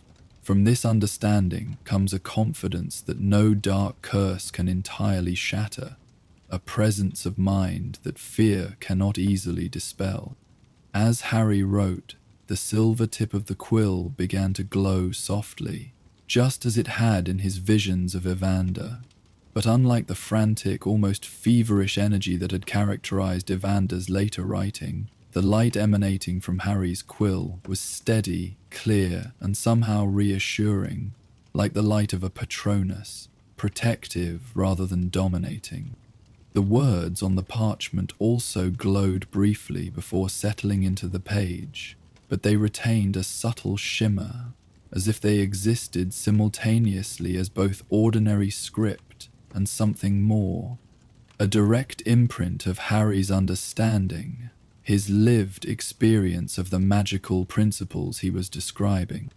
Harry continued writing, elaborating on this core insight and exploring its practical applications for teaching defensive magic. He described exercises to help students connect more directly with their magical core, ways of understanding spells as expressions of intention rather than merely technical procedures, approaches to maintaining focus and presence, even under the pressure of threat or fear. The words flowed easily, drawing not just from Harry's conscious thoughts, but from the deeper well of his experiences. Facing Voldemort in the graveyard, teaching the DA members to produce Patronuses, finding his own inner strength in moments of crisis. The quill seemed to access not just what Harry knew he knew, but what he knew without knowing he knew it, the intuitive understanding that had accumulated through his unique journey. After several hours, as the first pale light of dawn began to seep through the windows, Harry finally set down the quill. The parchment before him was filled with writing that seemed, in the growing daylight, like ordinary ink on ordinary paper. But when he touched it, he could feel a subtle resonance, as if the words retained an echo of the magical understanding that had produced them. Tired but deeply satisfied, Harry carefully rolled the parchment and placed it, along with the reassembled quill, back in the wooden box. He would show Ron and Hermione later, after he'd had some rest. For now, he simply sat quietly, watching the sunrise paint the castle grounds with soft gold light, feeling that something significant had shifted. Not in the external world, perhaps, but in his understanding of his place within it. When he finally shared his writing with Ron and Hermione later that day, their reactions confirmed his sense that something unusual had occurred. "Harry, this is remarkable," Hermione said, looking up from the parchment with wide eyes. "I've read dozens of books on magical theory, but none of them explain the relationship between consciousness and magic, this clearly or directly." "Yeah, mate," Ron agreed, surprisingly enthusiastic. "Even I understood it, and you know how my eyes usually glaze over with theoretical stuff. It's like, it doesn't just tell you about magic, it makes you feel what magic actually is." That was exactly what Harry had hoped to achieve. Not an academic explanation, but a transmission of understanding. A sharing of experience that could help others access their own magical potential more fully and directly. Over the next several weeks, Harry continued to work with the silver-tipped quill, creating what eventually became a complete manual for the defensive magic he had been teaching in the DA. Unlike conventional textbooks that focused primarily on wand movements and incantations, Harry's guide emphasized the inner dimensions of magical practice, the states of mind that enhanced magical effectiveness, the ways of connecting more directly with one's innate magical abilities, the understanding of defensive magic as an expression of one's whole being rather than just a technical skill. With each writing session, Harry found that his own understanding deepened. The quill seemed to establish a kind of feedback loop, drawing out his intuitive knowledge and giving it form, then allowing him to reabsorb that knowledge in a more conscious, articulated way. It was as if the quill was helping him have a conversation with his own deeper wisdom, making explicit what had previously been only implicit in his approach to magic. When the Hogwarts term ended and the time came to return to Privet Drive for the summer, Harry carefully packed the wooden box containing the quill and his completed manuscript. He didn't know exactly what would become of this work, whether it would remain a private journal, be shared with future DA members, or perhaps someday reach a wider audience. But he did know that through this process, he had given new life to the worthy aspects of Evander's dream, not by seeking to rewrite the fundamental laws of magic or to achieve unprecedented personal power, but by creating a bridge between his own hard-won magical understanding and the journeys of others who sought to defend themselves in an increasingly dangerous world. The silver-tipped feather had indeed found its purpose again, not to impose one wizard's vision on reality, but to facilitate a deeper conversation about the reality of magic itself. On his last night at Hogwarts before the summer holiday, Harry visited Dumbledore's office to share what had emerged from his work with the feather. The headmaster listened attentively as Harry explained his approach and the insights that had come through the writing process. When Harry finished his account, Dumbledore smiled, his blue eyes twinkling with what looked like a mixture of pride and validation. "You have indeed found a way to honor the worthy elements of Evander's dream while transcending its limitations," he said. He sought to elevate magical practice through deeper understanding, but his path became solitary and controlling. You have pursued the same fundamental insight, that magic is an expression of consciousness, but in a way that builds connection rather than isolation, that empowers others rather than seeking to dominate them.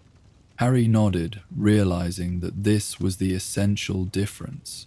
I couldn't have done it without everything you've shown me this year. The Whispering Book, the Timekeeper's Hourglass, and now the feather. They all fit together somehow, don't they? Different aspects of the same deeper wisdom.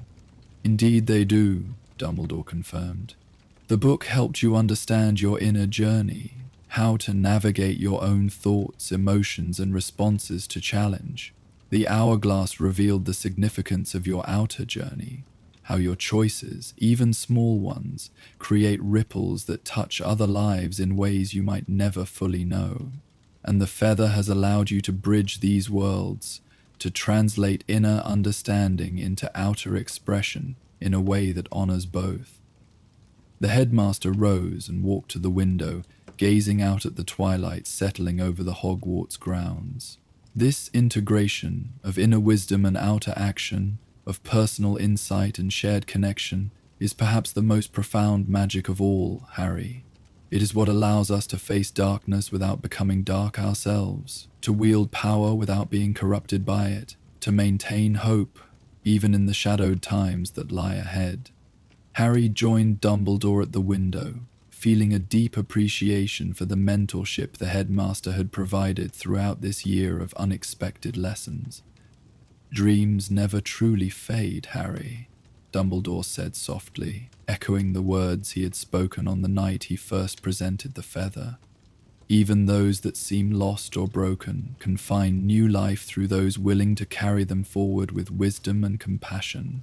Matthias Evander's dream became distorted, but its essence, its yearning for a deeper, more conscious relationship with magic, was worthy.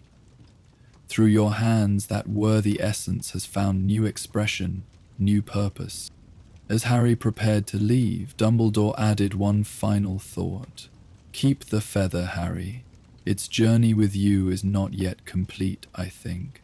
There may be more it has to show you, more ways in which it can help you translate understanding into action in the challenging times ahead.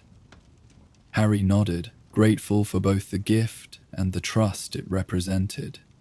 As he made his way back to Gryffindor Tower for his last night at Hogwarts before the summer break, he felt a curious mixture of completion and beginning, as if one cycle had reached its fulfillment, while another was just starting to unfold. The wooden box containing the silver-tipped quill and the manuscript it had produced rested safely in his trunk, ready to accompany him into whatever lay ahead. The feather had shown him that even forgotten dreams could find new life, that wisdom interrupted could still reach completion through hands and hearts prepared to receive it. And in a world growing darker with Voldemort's return, this understanding gave him not just knowledge, but something deeper and more sustaining, a faith in the continuity of light, in the persistence of meaning, even through the most challenging transitions. As he drifted towards sleep that night, Harry found himself thinking of Matthias Evander, the brilliant young wizard whose ambition had led him astray, but whose original dream had contained a seed of genuine insight. Had some part of Evander known, even as his experiment collapsed around him, that his work would not be entirely lost? Had he hoped in that final moment that someone else might someday find what he had been truly seeking all along? There was no way to know, of course, but Harry liked to think that somewhere, whether in some other dimension as Dumbledore had suggested might be possible, or simply in the mysterious realm where unfinished stories await their completion, Evander was aware that his silver-tipped feather had found a new purpose, that his dream had not been wasted but transformed. And with this comforting thought, Harry fell asleep on his last night at Hogwarts before the summer holiday, the feather's subtle warmth reaching him even through the wooden box in his trunk, a gentle reminder of dreams renewed and wisdom reclaimed. Summer faded into autumn, and Harry Potter returned to Hogwarts for his 6th year, carrying experiences both bitter and sweet. The loss of Sirius weighed heavily on his heart, a constant ache that dulled but never disappeared. Yet, alongside this grief, he brought back the wisdom gathered through his encounters with Dumbledore's magical objects. The whispering book that had taught him about inner understanding, the timekeeper's hourglass that had revealed the significance of seemingly small choices, and the silver-tipped feather that had helped him bridge his personal insights with his role in the wider magical community. The castle welcomed him back with its familiar embrace, the warm glow of candles floating in the great hall, the comforting solidity of ancient stone walls, the gentle rustling of ghosts drifting through corridors. Despite the growing darkness in the wizarding world, Hogwarts remained a sanctuary, a place where Harry could find moments of peace amid the gathering storm. The first weeks of term passed in a blur of classes, Quidditch practice, and private lessons with Dumbledore focused on understanding Voldemort's history. These sessions, exploring memories through the pensieve, added yet another layer to Harry's expanding perspective on magic, power, and choice. Each memory they examined seemed to underscore the lessons he had absorbed the previous year, that one's inner world shaped one's outer actions, that seemingly minor decisions could ripple outward with profound consequences, that dreams pursued without wisdom could twist into nightmares. One crisp evening in late October, as Harry was returning from the library, he encountered nearly headless Nick floating pensively near a window overlooking the grounds. The ghost seemed unusually subdued, his typically cheerful demeanor replaced by quiet contemplation. "Good evening, Sir Nicholas," Harry greeted him. The ghost turned, momentarily startled. "Ah, Harry Potter. Good evening to you as well." He gestured toward the window, where the waxing moon cast a silver path across the dark grounds. "A perfect night for stargazing, wouldn't you say? Clear skies, no hint of cloud or haze." Harry nodded, glancing up at the celestial display. "It is beautiful," he agreed. "Are you interested in astronomy, Nick? I'd never thought to ask." "In my living days I dabbled," Nick replied with a wistful smile, though the understanding of the heavens was quite different then, of course. We believed the stars were fixed to great crystalline spheres that rotated around the earth. A lovely conception, though not quite accurate, as it turned out. He sighed, a sound like a gentle breeze passing through silk. "But there are aspects of the night sky that remain beyond even modern understanding, magical or muggle. Tonight, for instance." Harry looked at him curiously. "What's special about tonight?" "The celestial harmony," Nick said, as if this should explain everything. When Harry's expression remained blank, the ghost continued. "It occurs only once every 54 years. The magical resonance of the stars reaches a particular alignment, creating effects that are, well, rather remarkable for those sensitive to such things." "What kind of effects?" Harry asked, intrigued. "Difficult to describe to one who has never experienced it," Nick replied thoughtfully. "Some say they can hear the stars singing.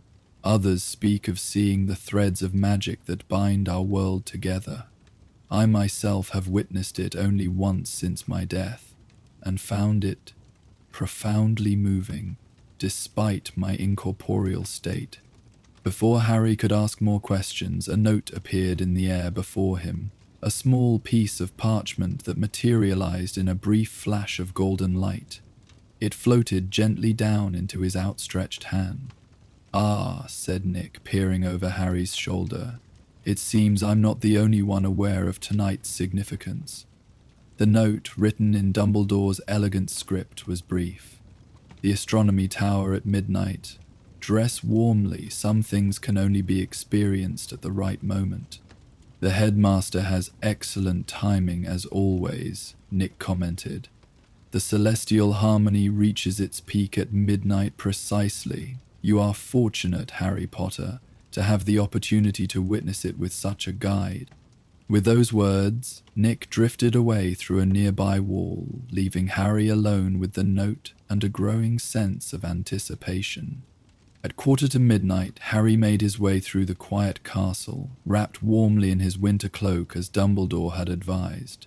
The corridors were silent except for the occasional snore from a portrait or the distant hoot of an owl outside.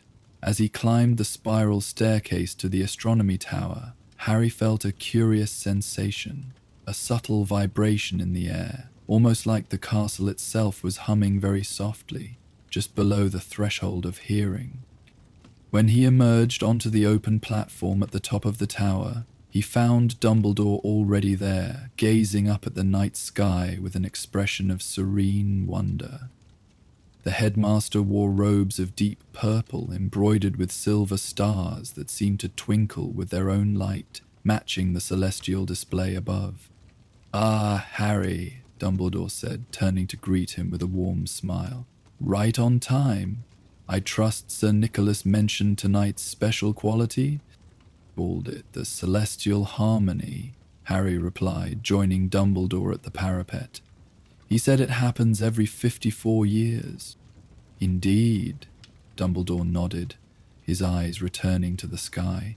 "A rare alignment that allows the magical resonance of the stars to reach us more directly than usual. Most witches and wizards will sleep through it, unaware of the extraordinary symphony playing above them. But I thought, given your experiences over the past year, that you might be particularly receptive to what it offers." Harry looked up, taking in the breathtaking display. The night sky seemed brighter than he had ever seen it, each star a brilliant point of light against the velvet darkness. The familiar constellations stood out in sharp relief, but there seemed to be many more stars visible than usual, filling the spaces between with their gentle radiance. "It's beautiful," Harry said softly. "But I don't hear anything. Nick mentioned something about the stars singing." "Patience," Dumbledore advised, his voice equally quiet. "The experience of the celestial harmony is not immediate for most. It requires a certain stillness of mind, an openness to perception beyond the ordinary senses." He gestured for Harry to take a seat on a cushioned bench that had been placed near the center of the tower platform. "Make yourself comfortable. Close your eyes if you wish. Allow your awareness to expand beyond the boundaries of your usual focus." Harry did as Dumbledore suggested, settling onto the bench and closing his eyes. For several minutes, he was acutely aware of the physical sensations around him. The cool night air on his face, the distant hooting of an owl from the direction of the forbidden forest, the slight movement of his own breath. "Listen without straining to hear," Dumbledore's voice came softly from nearby. "Feel without grasping at sensation. Magic itself has a sound, Harry, a melody woven into the very fabric of existence. Most of the time it's obscured by the noise of daily life, by our preoccupation with the visible and tangible aspects of reality. But on nights like this, when the stars align in particular harmony, that underlying music becomes accessible to those who are truly present to receive it." Harry continued to sit quietly, trying to follow Dumbledore's guidance. He remembered the lessons of the Whispering Book, how to create space between stimulus and response, how to observe his own thoughts without becoming entangled in them. Gradually, his mind settled into a state of alert receptivity, neither actively searching nor passively drifting. And then, so faintly at first that he might have imagined it, Harry began to perceive something. Not exactly a sound in the conventional sense, but a kind of resonance that seemed to bypass his ears and register directly in his consciousness. It was like the ghost of a melody, hovering at the very edge of perception. "I think," he began, then paused, afraid that speaking might break the tenuous connection. "Yes," Dumbledore encouraged gently. I think I can feel something, Harry said, keeping his voice to a whisper. It's not quite a sound, but there's something there, just beyond what I can clearly hear. Good, Dumbledore replied, his own voice equally soft. Don't try to grasp it directly. Allow it to reveal itself in its own time, in its own way. Harry continued to sit, his eyes closed, his awareness open and receptive. Gradually, the subtle resonance he had detected began to clarify, to differentiate into distinct notes and harmonies. It was unlike any music he had ever heard, neither the classical compositions that occasionally played on Aunt Petunia's radio, nor the magical melodies of wizarding wireless programs. There was a quality to it that seemed ancient and somehow essential, as if it were not created by any composer but simply existed as an intrinsic aspect of reality itself. I can hear it now, Harry whispered, wonder filling his voice. It's beautiful. Open your eyes, Dumbledore suggested, but try to maintain your connection to what you're hearing. Harry did so, and gasped in astonishment. The night sky had transformed. The stars were not only brighter, but seemed to be gently pulsing in rhythm with the music he now perceived. More remarkably, fine threads of luminescent energy had become visible, connecting star to star, constellation to constellation, weaving a vast tapestry of light across the heavens. Each thread vibrated at its own frequency, contributing to the celestial symphony that now filled Harry's awareness. What you are seeing and hearing, Dumbledore explained, his own gaze turned upward in appreciation, is a manifestation of the underlying magical structure of our universe. These connections exist always, but are rarely perceptible to our ordinary senses. Tonight's alignment allows them to become visible, audible to those attuned to such subtleties. Harry stared in wonder at the magnificent display. The music, if that was even the right word for it, continued to unfold in layers of complexity and beauty. Some notes seemed to dance and sparkle, light and playful, while others resonated with a deep, profound stability. Together they formed a harmony that felt at once infinitely complex and perfectly balanced. It's not just the stars, Harry realized, as his perception expanded further. The castle is singing too. Dumbledore nodded, pleased. Yes, Hogwarts has its own melody. The accumulated resonance of centuries of magical practice, of countless lives learning and growing within these walls. Listen closely, and you can hear how it interweaves with the celestial song. Harry focused his attention, and indeed he could now distinguish another layer in the harmonic tapestry, a warm, rich melody that seemed to rise from the very stones around them. It carried echoes of laughter and tears, of triumphs and struggles, of ordinary days and extraordinary moments. This was the voice of Hogwarts itself, the magical accumulation of every spell cast, every potion brewed, every transformation achieved within its bounds over 1,000 years. And there, Dumbledore said, pointing towards the Forbidden Forest, do you hear the different quality? The wild magic, untamed and ancient. Harry listened and perceived yet another distinct strand in the symphony, a primal, powerful theme that spoke of deep roots and hidden knowledge, of creatures that moved through shadow and entities that dwelled beyond the boundaries of ordinary perception. The forest song was both beautiful and slightly discordant, a reminder of magic's capacity to be dangerous as well as wondrous. Each place has its own melody, Dumbledore continued.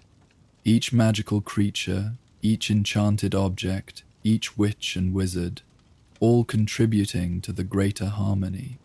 As if to illustrate his point, a familiar cry pierced the night air, and Fawkes the Phoenix swooped down to perch on the parapet nearby. The magnificent bird's presence added yet another dimension to the symphony Harry was experiencing.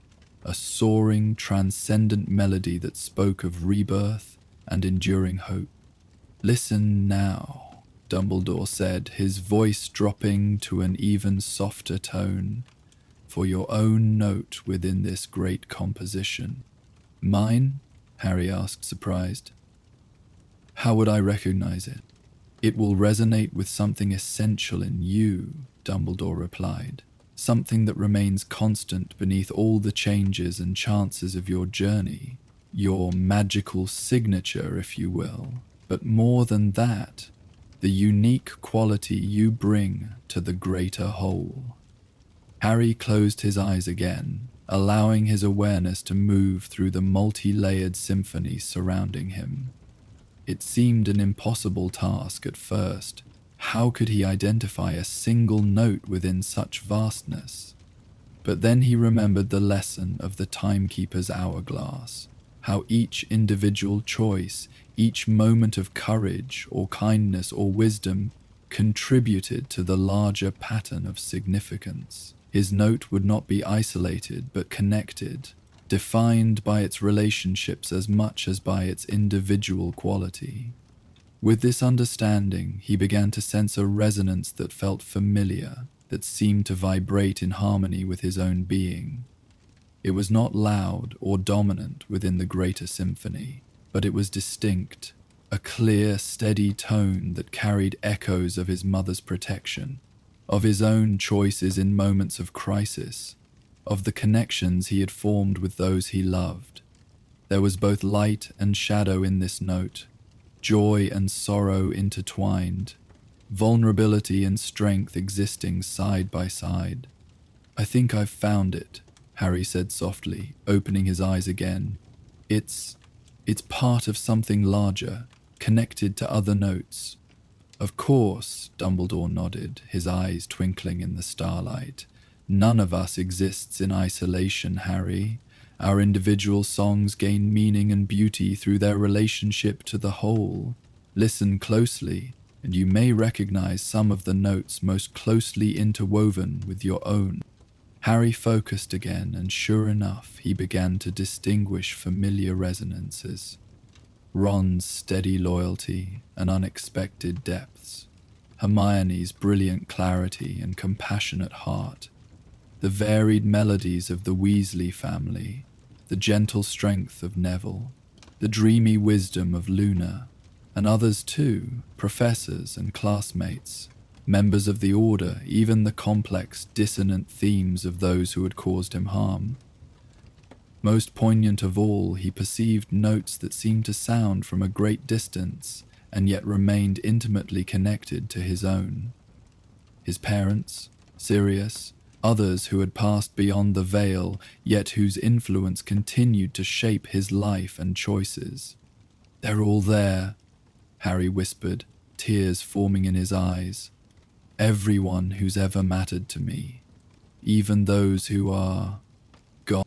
"The connections forged by love do not end with death, Harry," Dumbledore said gently. "They continue to resonate in the great symphony, influencing its harmonies in ways both subtle and profound."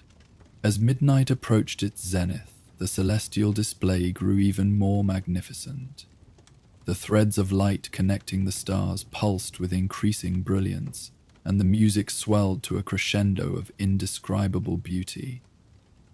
Harry felt as though he was simultaneously tiny and vast, a single note within an infinite composition, yet also the awareness through which that entire composition was being experienced. "What you are witnessing," Dumbledore said, his voice barely audible above the celestial symphony, "is a glimpse of what lies beneath the surface of ordinary perception, the magical reality that supports and interpenetrates the physical world. Most go through their entire lives without experiencing this directly, though many sense it intuitively, magical and muggle alike." Harry nodded, understanding on a level deeper than words could express. The Whispering Book had taught him about the inner dimensions of his own experience. The Timekeeper's hourglass had revealed the significance of choice and action in the external world.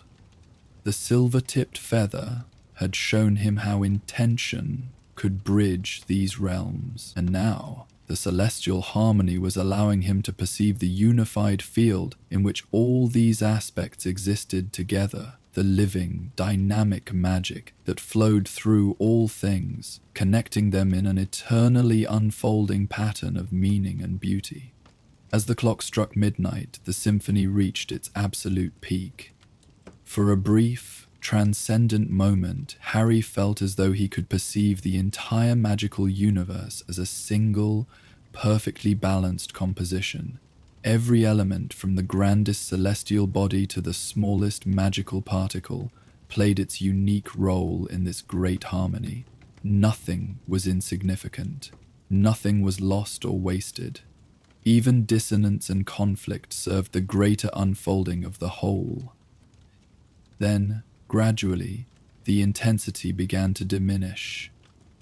The visible threads connecting the stars faded, becoming increasingly subtle until they were once again imperceptible to ordinary vision. The celestial music grew softer, receding from direct awareness, though leaving an indelible impression in memory and feeling. Harry and Dumbledore sat in comfortable silence as the extraordinary experience gently subsided. Fawkes remained perched nearby, occasionally trilling a few notes that seemed to echo and complement the fading celestial song. "Will I ever hear it again?" Harry asked finally, as the last perceptible traces of the magical symphony faded from his awareness.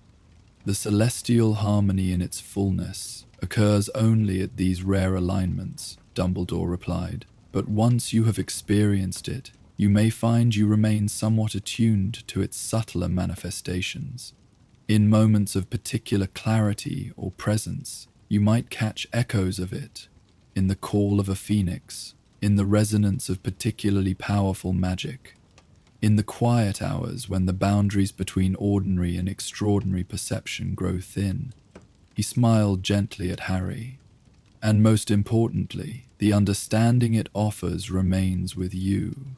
The knowledge that we all have our place in the greater composition, that each life adds its unique note to the ongoing symphony of existence, that even in apparent silence, magic sings, for those who have learned to listen."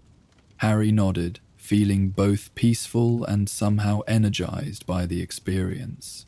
Something fundamental had shifted in his perception, not dramatically, but in a quiet, foundational way that he sensed would influence how he experienced everything moving forward. "Thank you for sharing this with me, Professor," he said sincerely. "It was my pleasure, Harry," Dumbledore replied. "Some teachings cannot be conveyed through books or lectures, or even memories in a pensieve. They must be directly experienced to be truly understood.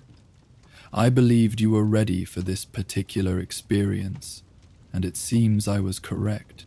As they prepared to leave the astronomy tower, Harry paused, a question forming in his mind. "Sir, does what I've experienced tonight have any practical value? In terms of facing Voldemort, I mean." Dumbledore considered this thoughtfully. Not in the sense of providing a new spell or strategic advantage, no, but in a deeper sense. Perhaps it is the most practical knowledge of all. He gazed up at the stars once more, their light now returned to normal brightness, but no less beautiful for it. "Tom Riddle has severed himself from the greater harmony, Harry. In his relentless pursuit of personal power and immortality, he has cut the threads that should connect his song to the greater symphony. It is, perhaps, the most profound tragedy of his existence, though he himself would never recognize it as such." The headmaster turned back to Harry, his blue eyes serious but kind. "When you face him, and I fear that confrontation is inevitable, it will not be merely a contest of magical skill, or even of willpower in the conventional sense. It will be a meeting of fundamentally different relationships to reality itself. His isolation against your connection, his discord against your harmony." Harry absorbed this, turning it over in his mind. It aligned with everything he had learned over the past year, about the power of inner clarity, about the significance of choices made from wisdom rather than fear, about the importance of staying connected to the deeper currents of meaning that ran beneath surface events. "I think I understand, sir," he said finally. "I believe you do," Dumbledore nodded, a note of pride in his voice. "Now, I suggest we both seek some rest. The night has offered much to integrate, and sleep often helps the deeper mind to absorb such experiences." They descended the spiral staircase together, Fawkes gliding ahead of them like a living flame in the darkness. The castle corridors were silent and peaceful, the occupants of the portraits sleeping soundly in their frames. Yet to Harry's newly sensitized perception, even this ordinary silence seemed to contain subtle harmonies, the quiet magic of Hogwarts continuing its ancient song beneath the threshold of usual hearing. When they reached the corridor where their paths would diverge, Dumbledore paused. "I have one more small gift for you, Harry," he said, reaching into a pocket of his robes. He withdrew what appeared to be a simple pendant on a silver chain, a small, clear crystal that caught and refracted the dim light from the corridor torches. "This is a resonance stone," Dumbledore explained, handing it to Harry, "a somewhat rare magical object that can help one reconnect with experiences of particular significance. If you hold it and bring your full attention to it, it may help you recall the harmonies you heard tonight. Not with the same direct clarity, perhaps, but enough to refresh the memory and the understanding that came with it." Harry accepted the pendant with gratitude, slipping the chain over his head. The crystal felt warm against his skin, as if it retained some echo of the celestial magic they had witnessed. "Listen, Harry," Dumbledore said softly as they prepared to part ways. "Even in silence, magic sings for those who believe. Remember that in the days ahead, especially when darkness seems to press most closely." With those words, they bid each other good night. Harry made his way back to Gryffindor Tower, the crystal pendant a comforting weight against his chest, the memory of the stellar symphony still resonating in his awareness. In the days and weeks that followed, Harry found himself periodically returning to that memory, especially in quiet moments, sitting by the lake as twilight settled over the grounds, or lying awake in his four-poster bed listening to the gentle breathing of his dorm mates.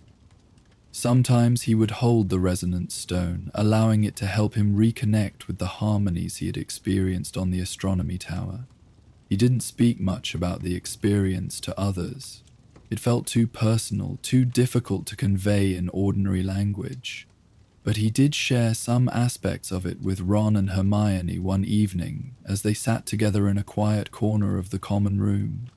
It was like suddenly being able to see and hear the connections between everything, he tried to explain.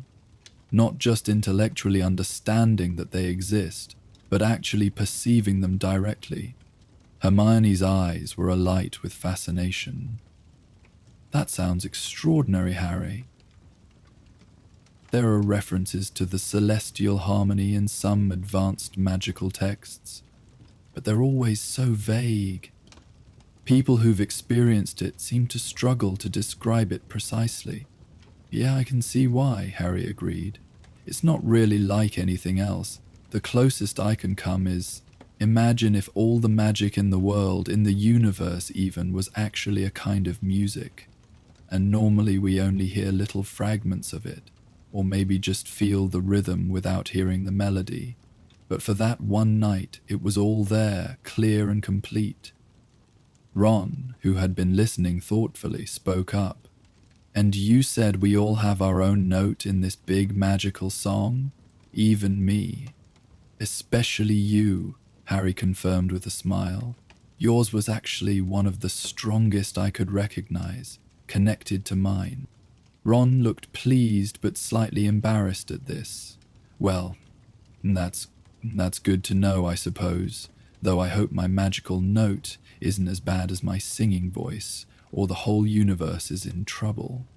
This broke the serious mood, and all three of them laughed.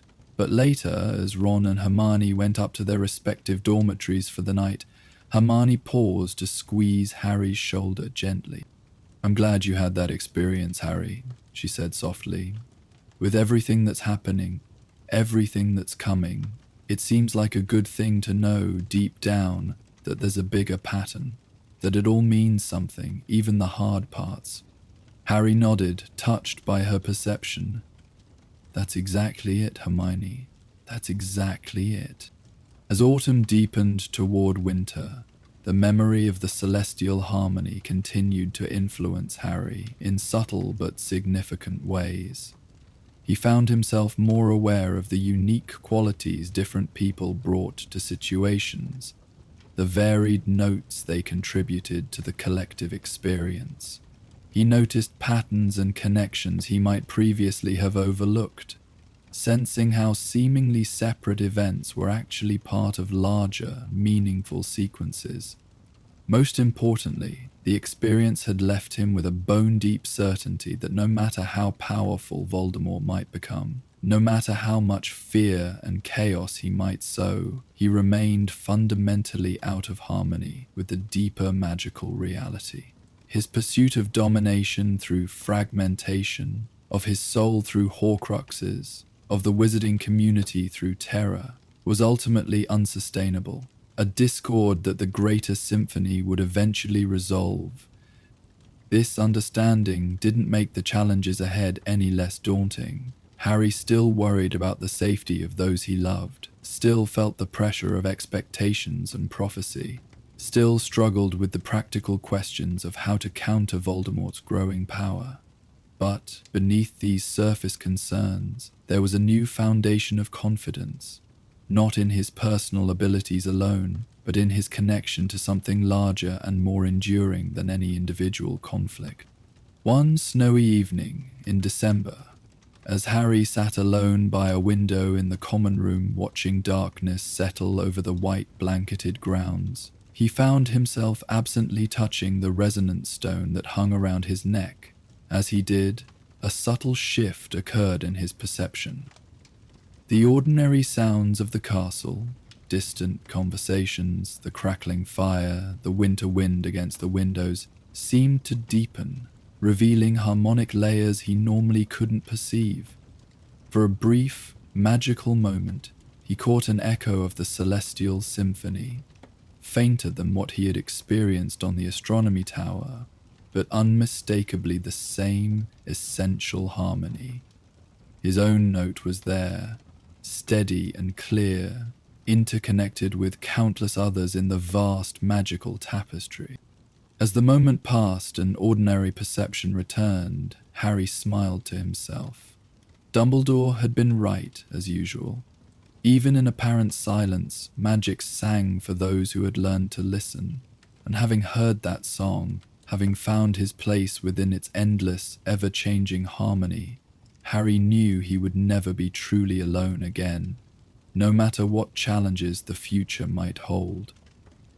Outside the window, the first stars of evening appeared in the darkening sky, their distant light a reminder of the cosmic orchestra that played on, with or without human awareness. Harry watched them emerge one by one, feeling a quiet joy in knowing that each was adding its unique voice to the universe's ongoing symphony, just as he and every being added theirs to the great composition of existence. And somewhere in that vastness was the note that belonged specifically to him. Harry Potter, not the boy who lived or the chosen one, but simply another conscious participant in the magnificent, mysterious harmony of all things. That note would continue long after the current discord was resolved, long after the name of Voldemort had faded from memory. It would blend and weave with others, creating patterns of beauty and meaning that no single composer could have designed. With this comforting knowledge held close to his heart, Harry turned from the window and rejoined the warm bustle of Gryffindor common room life. There were essays to write, spells to practice, friendships to nurture.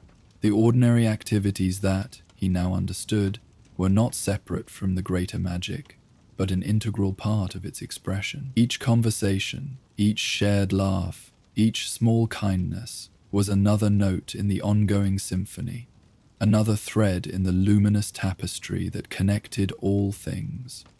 And as Harry settled back among his friends, the castle continued its age-old song around them, vibrating in perfect harmony with the stars that wheeled slowly overhead in their eternal, silent dance. Our magical journey through Hogwarts comes to a close for tonight.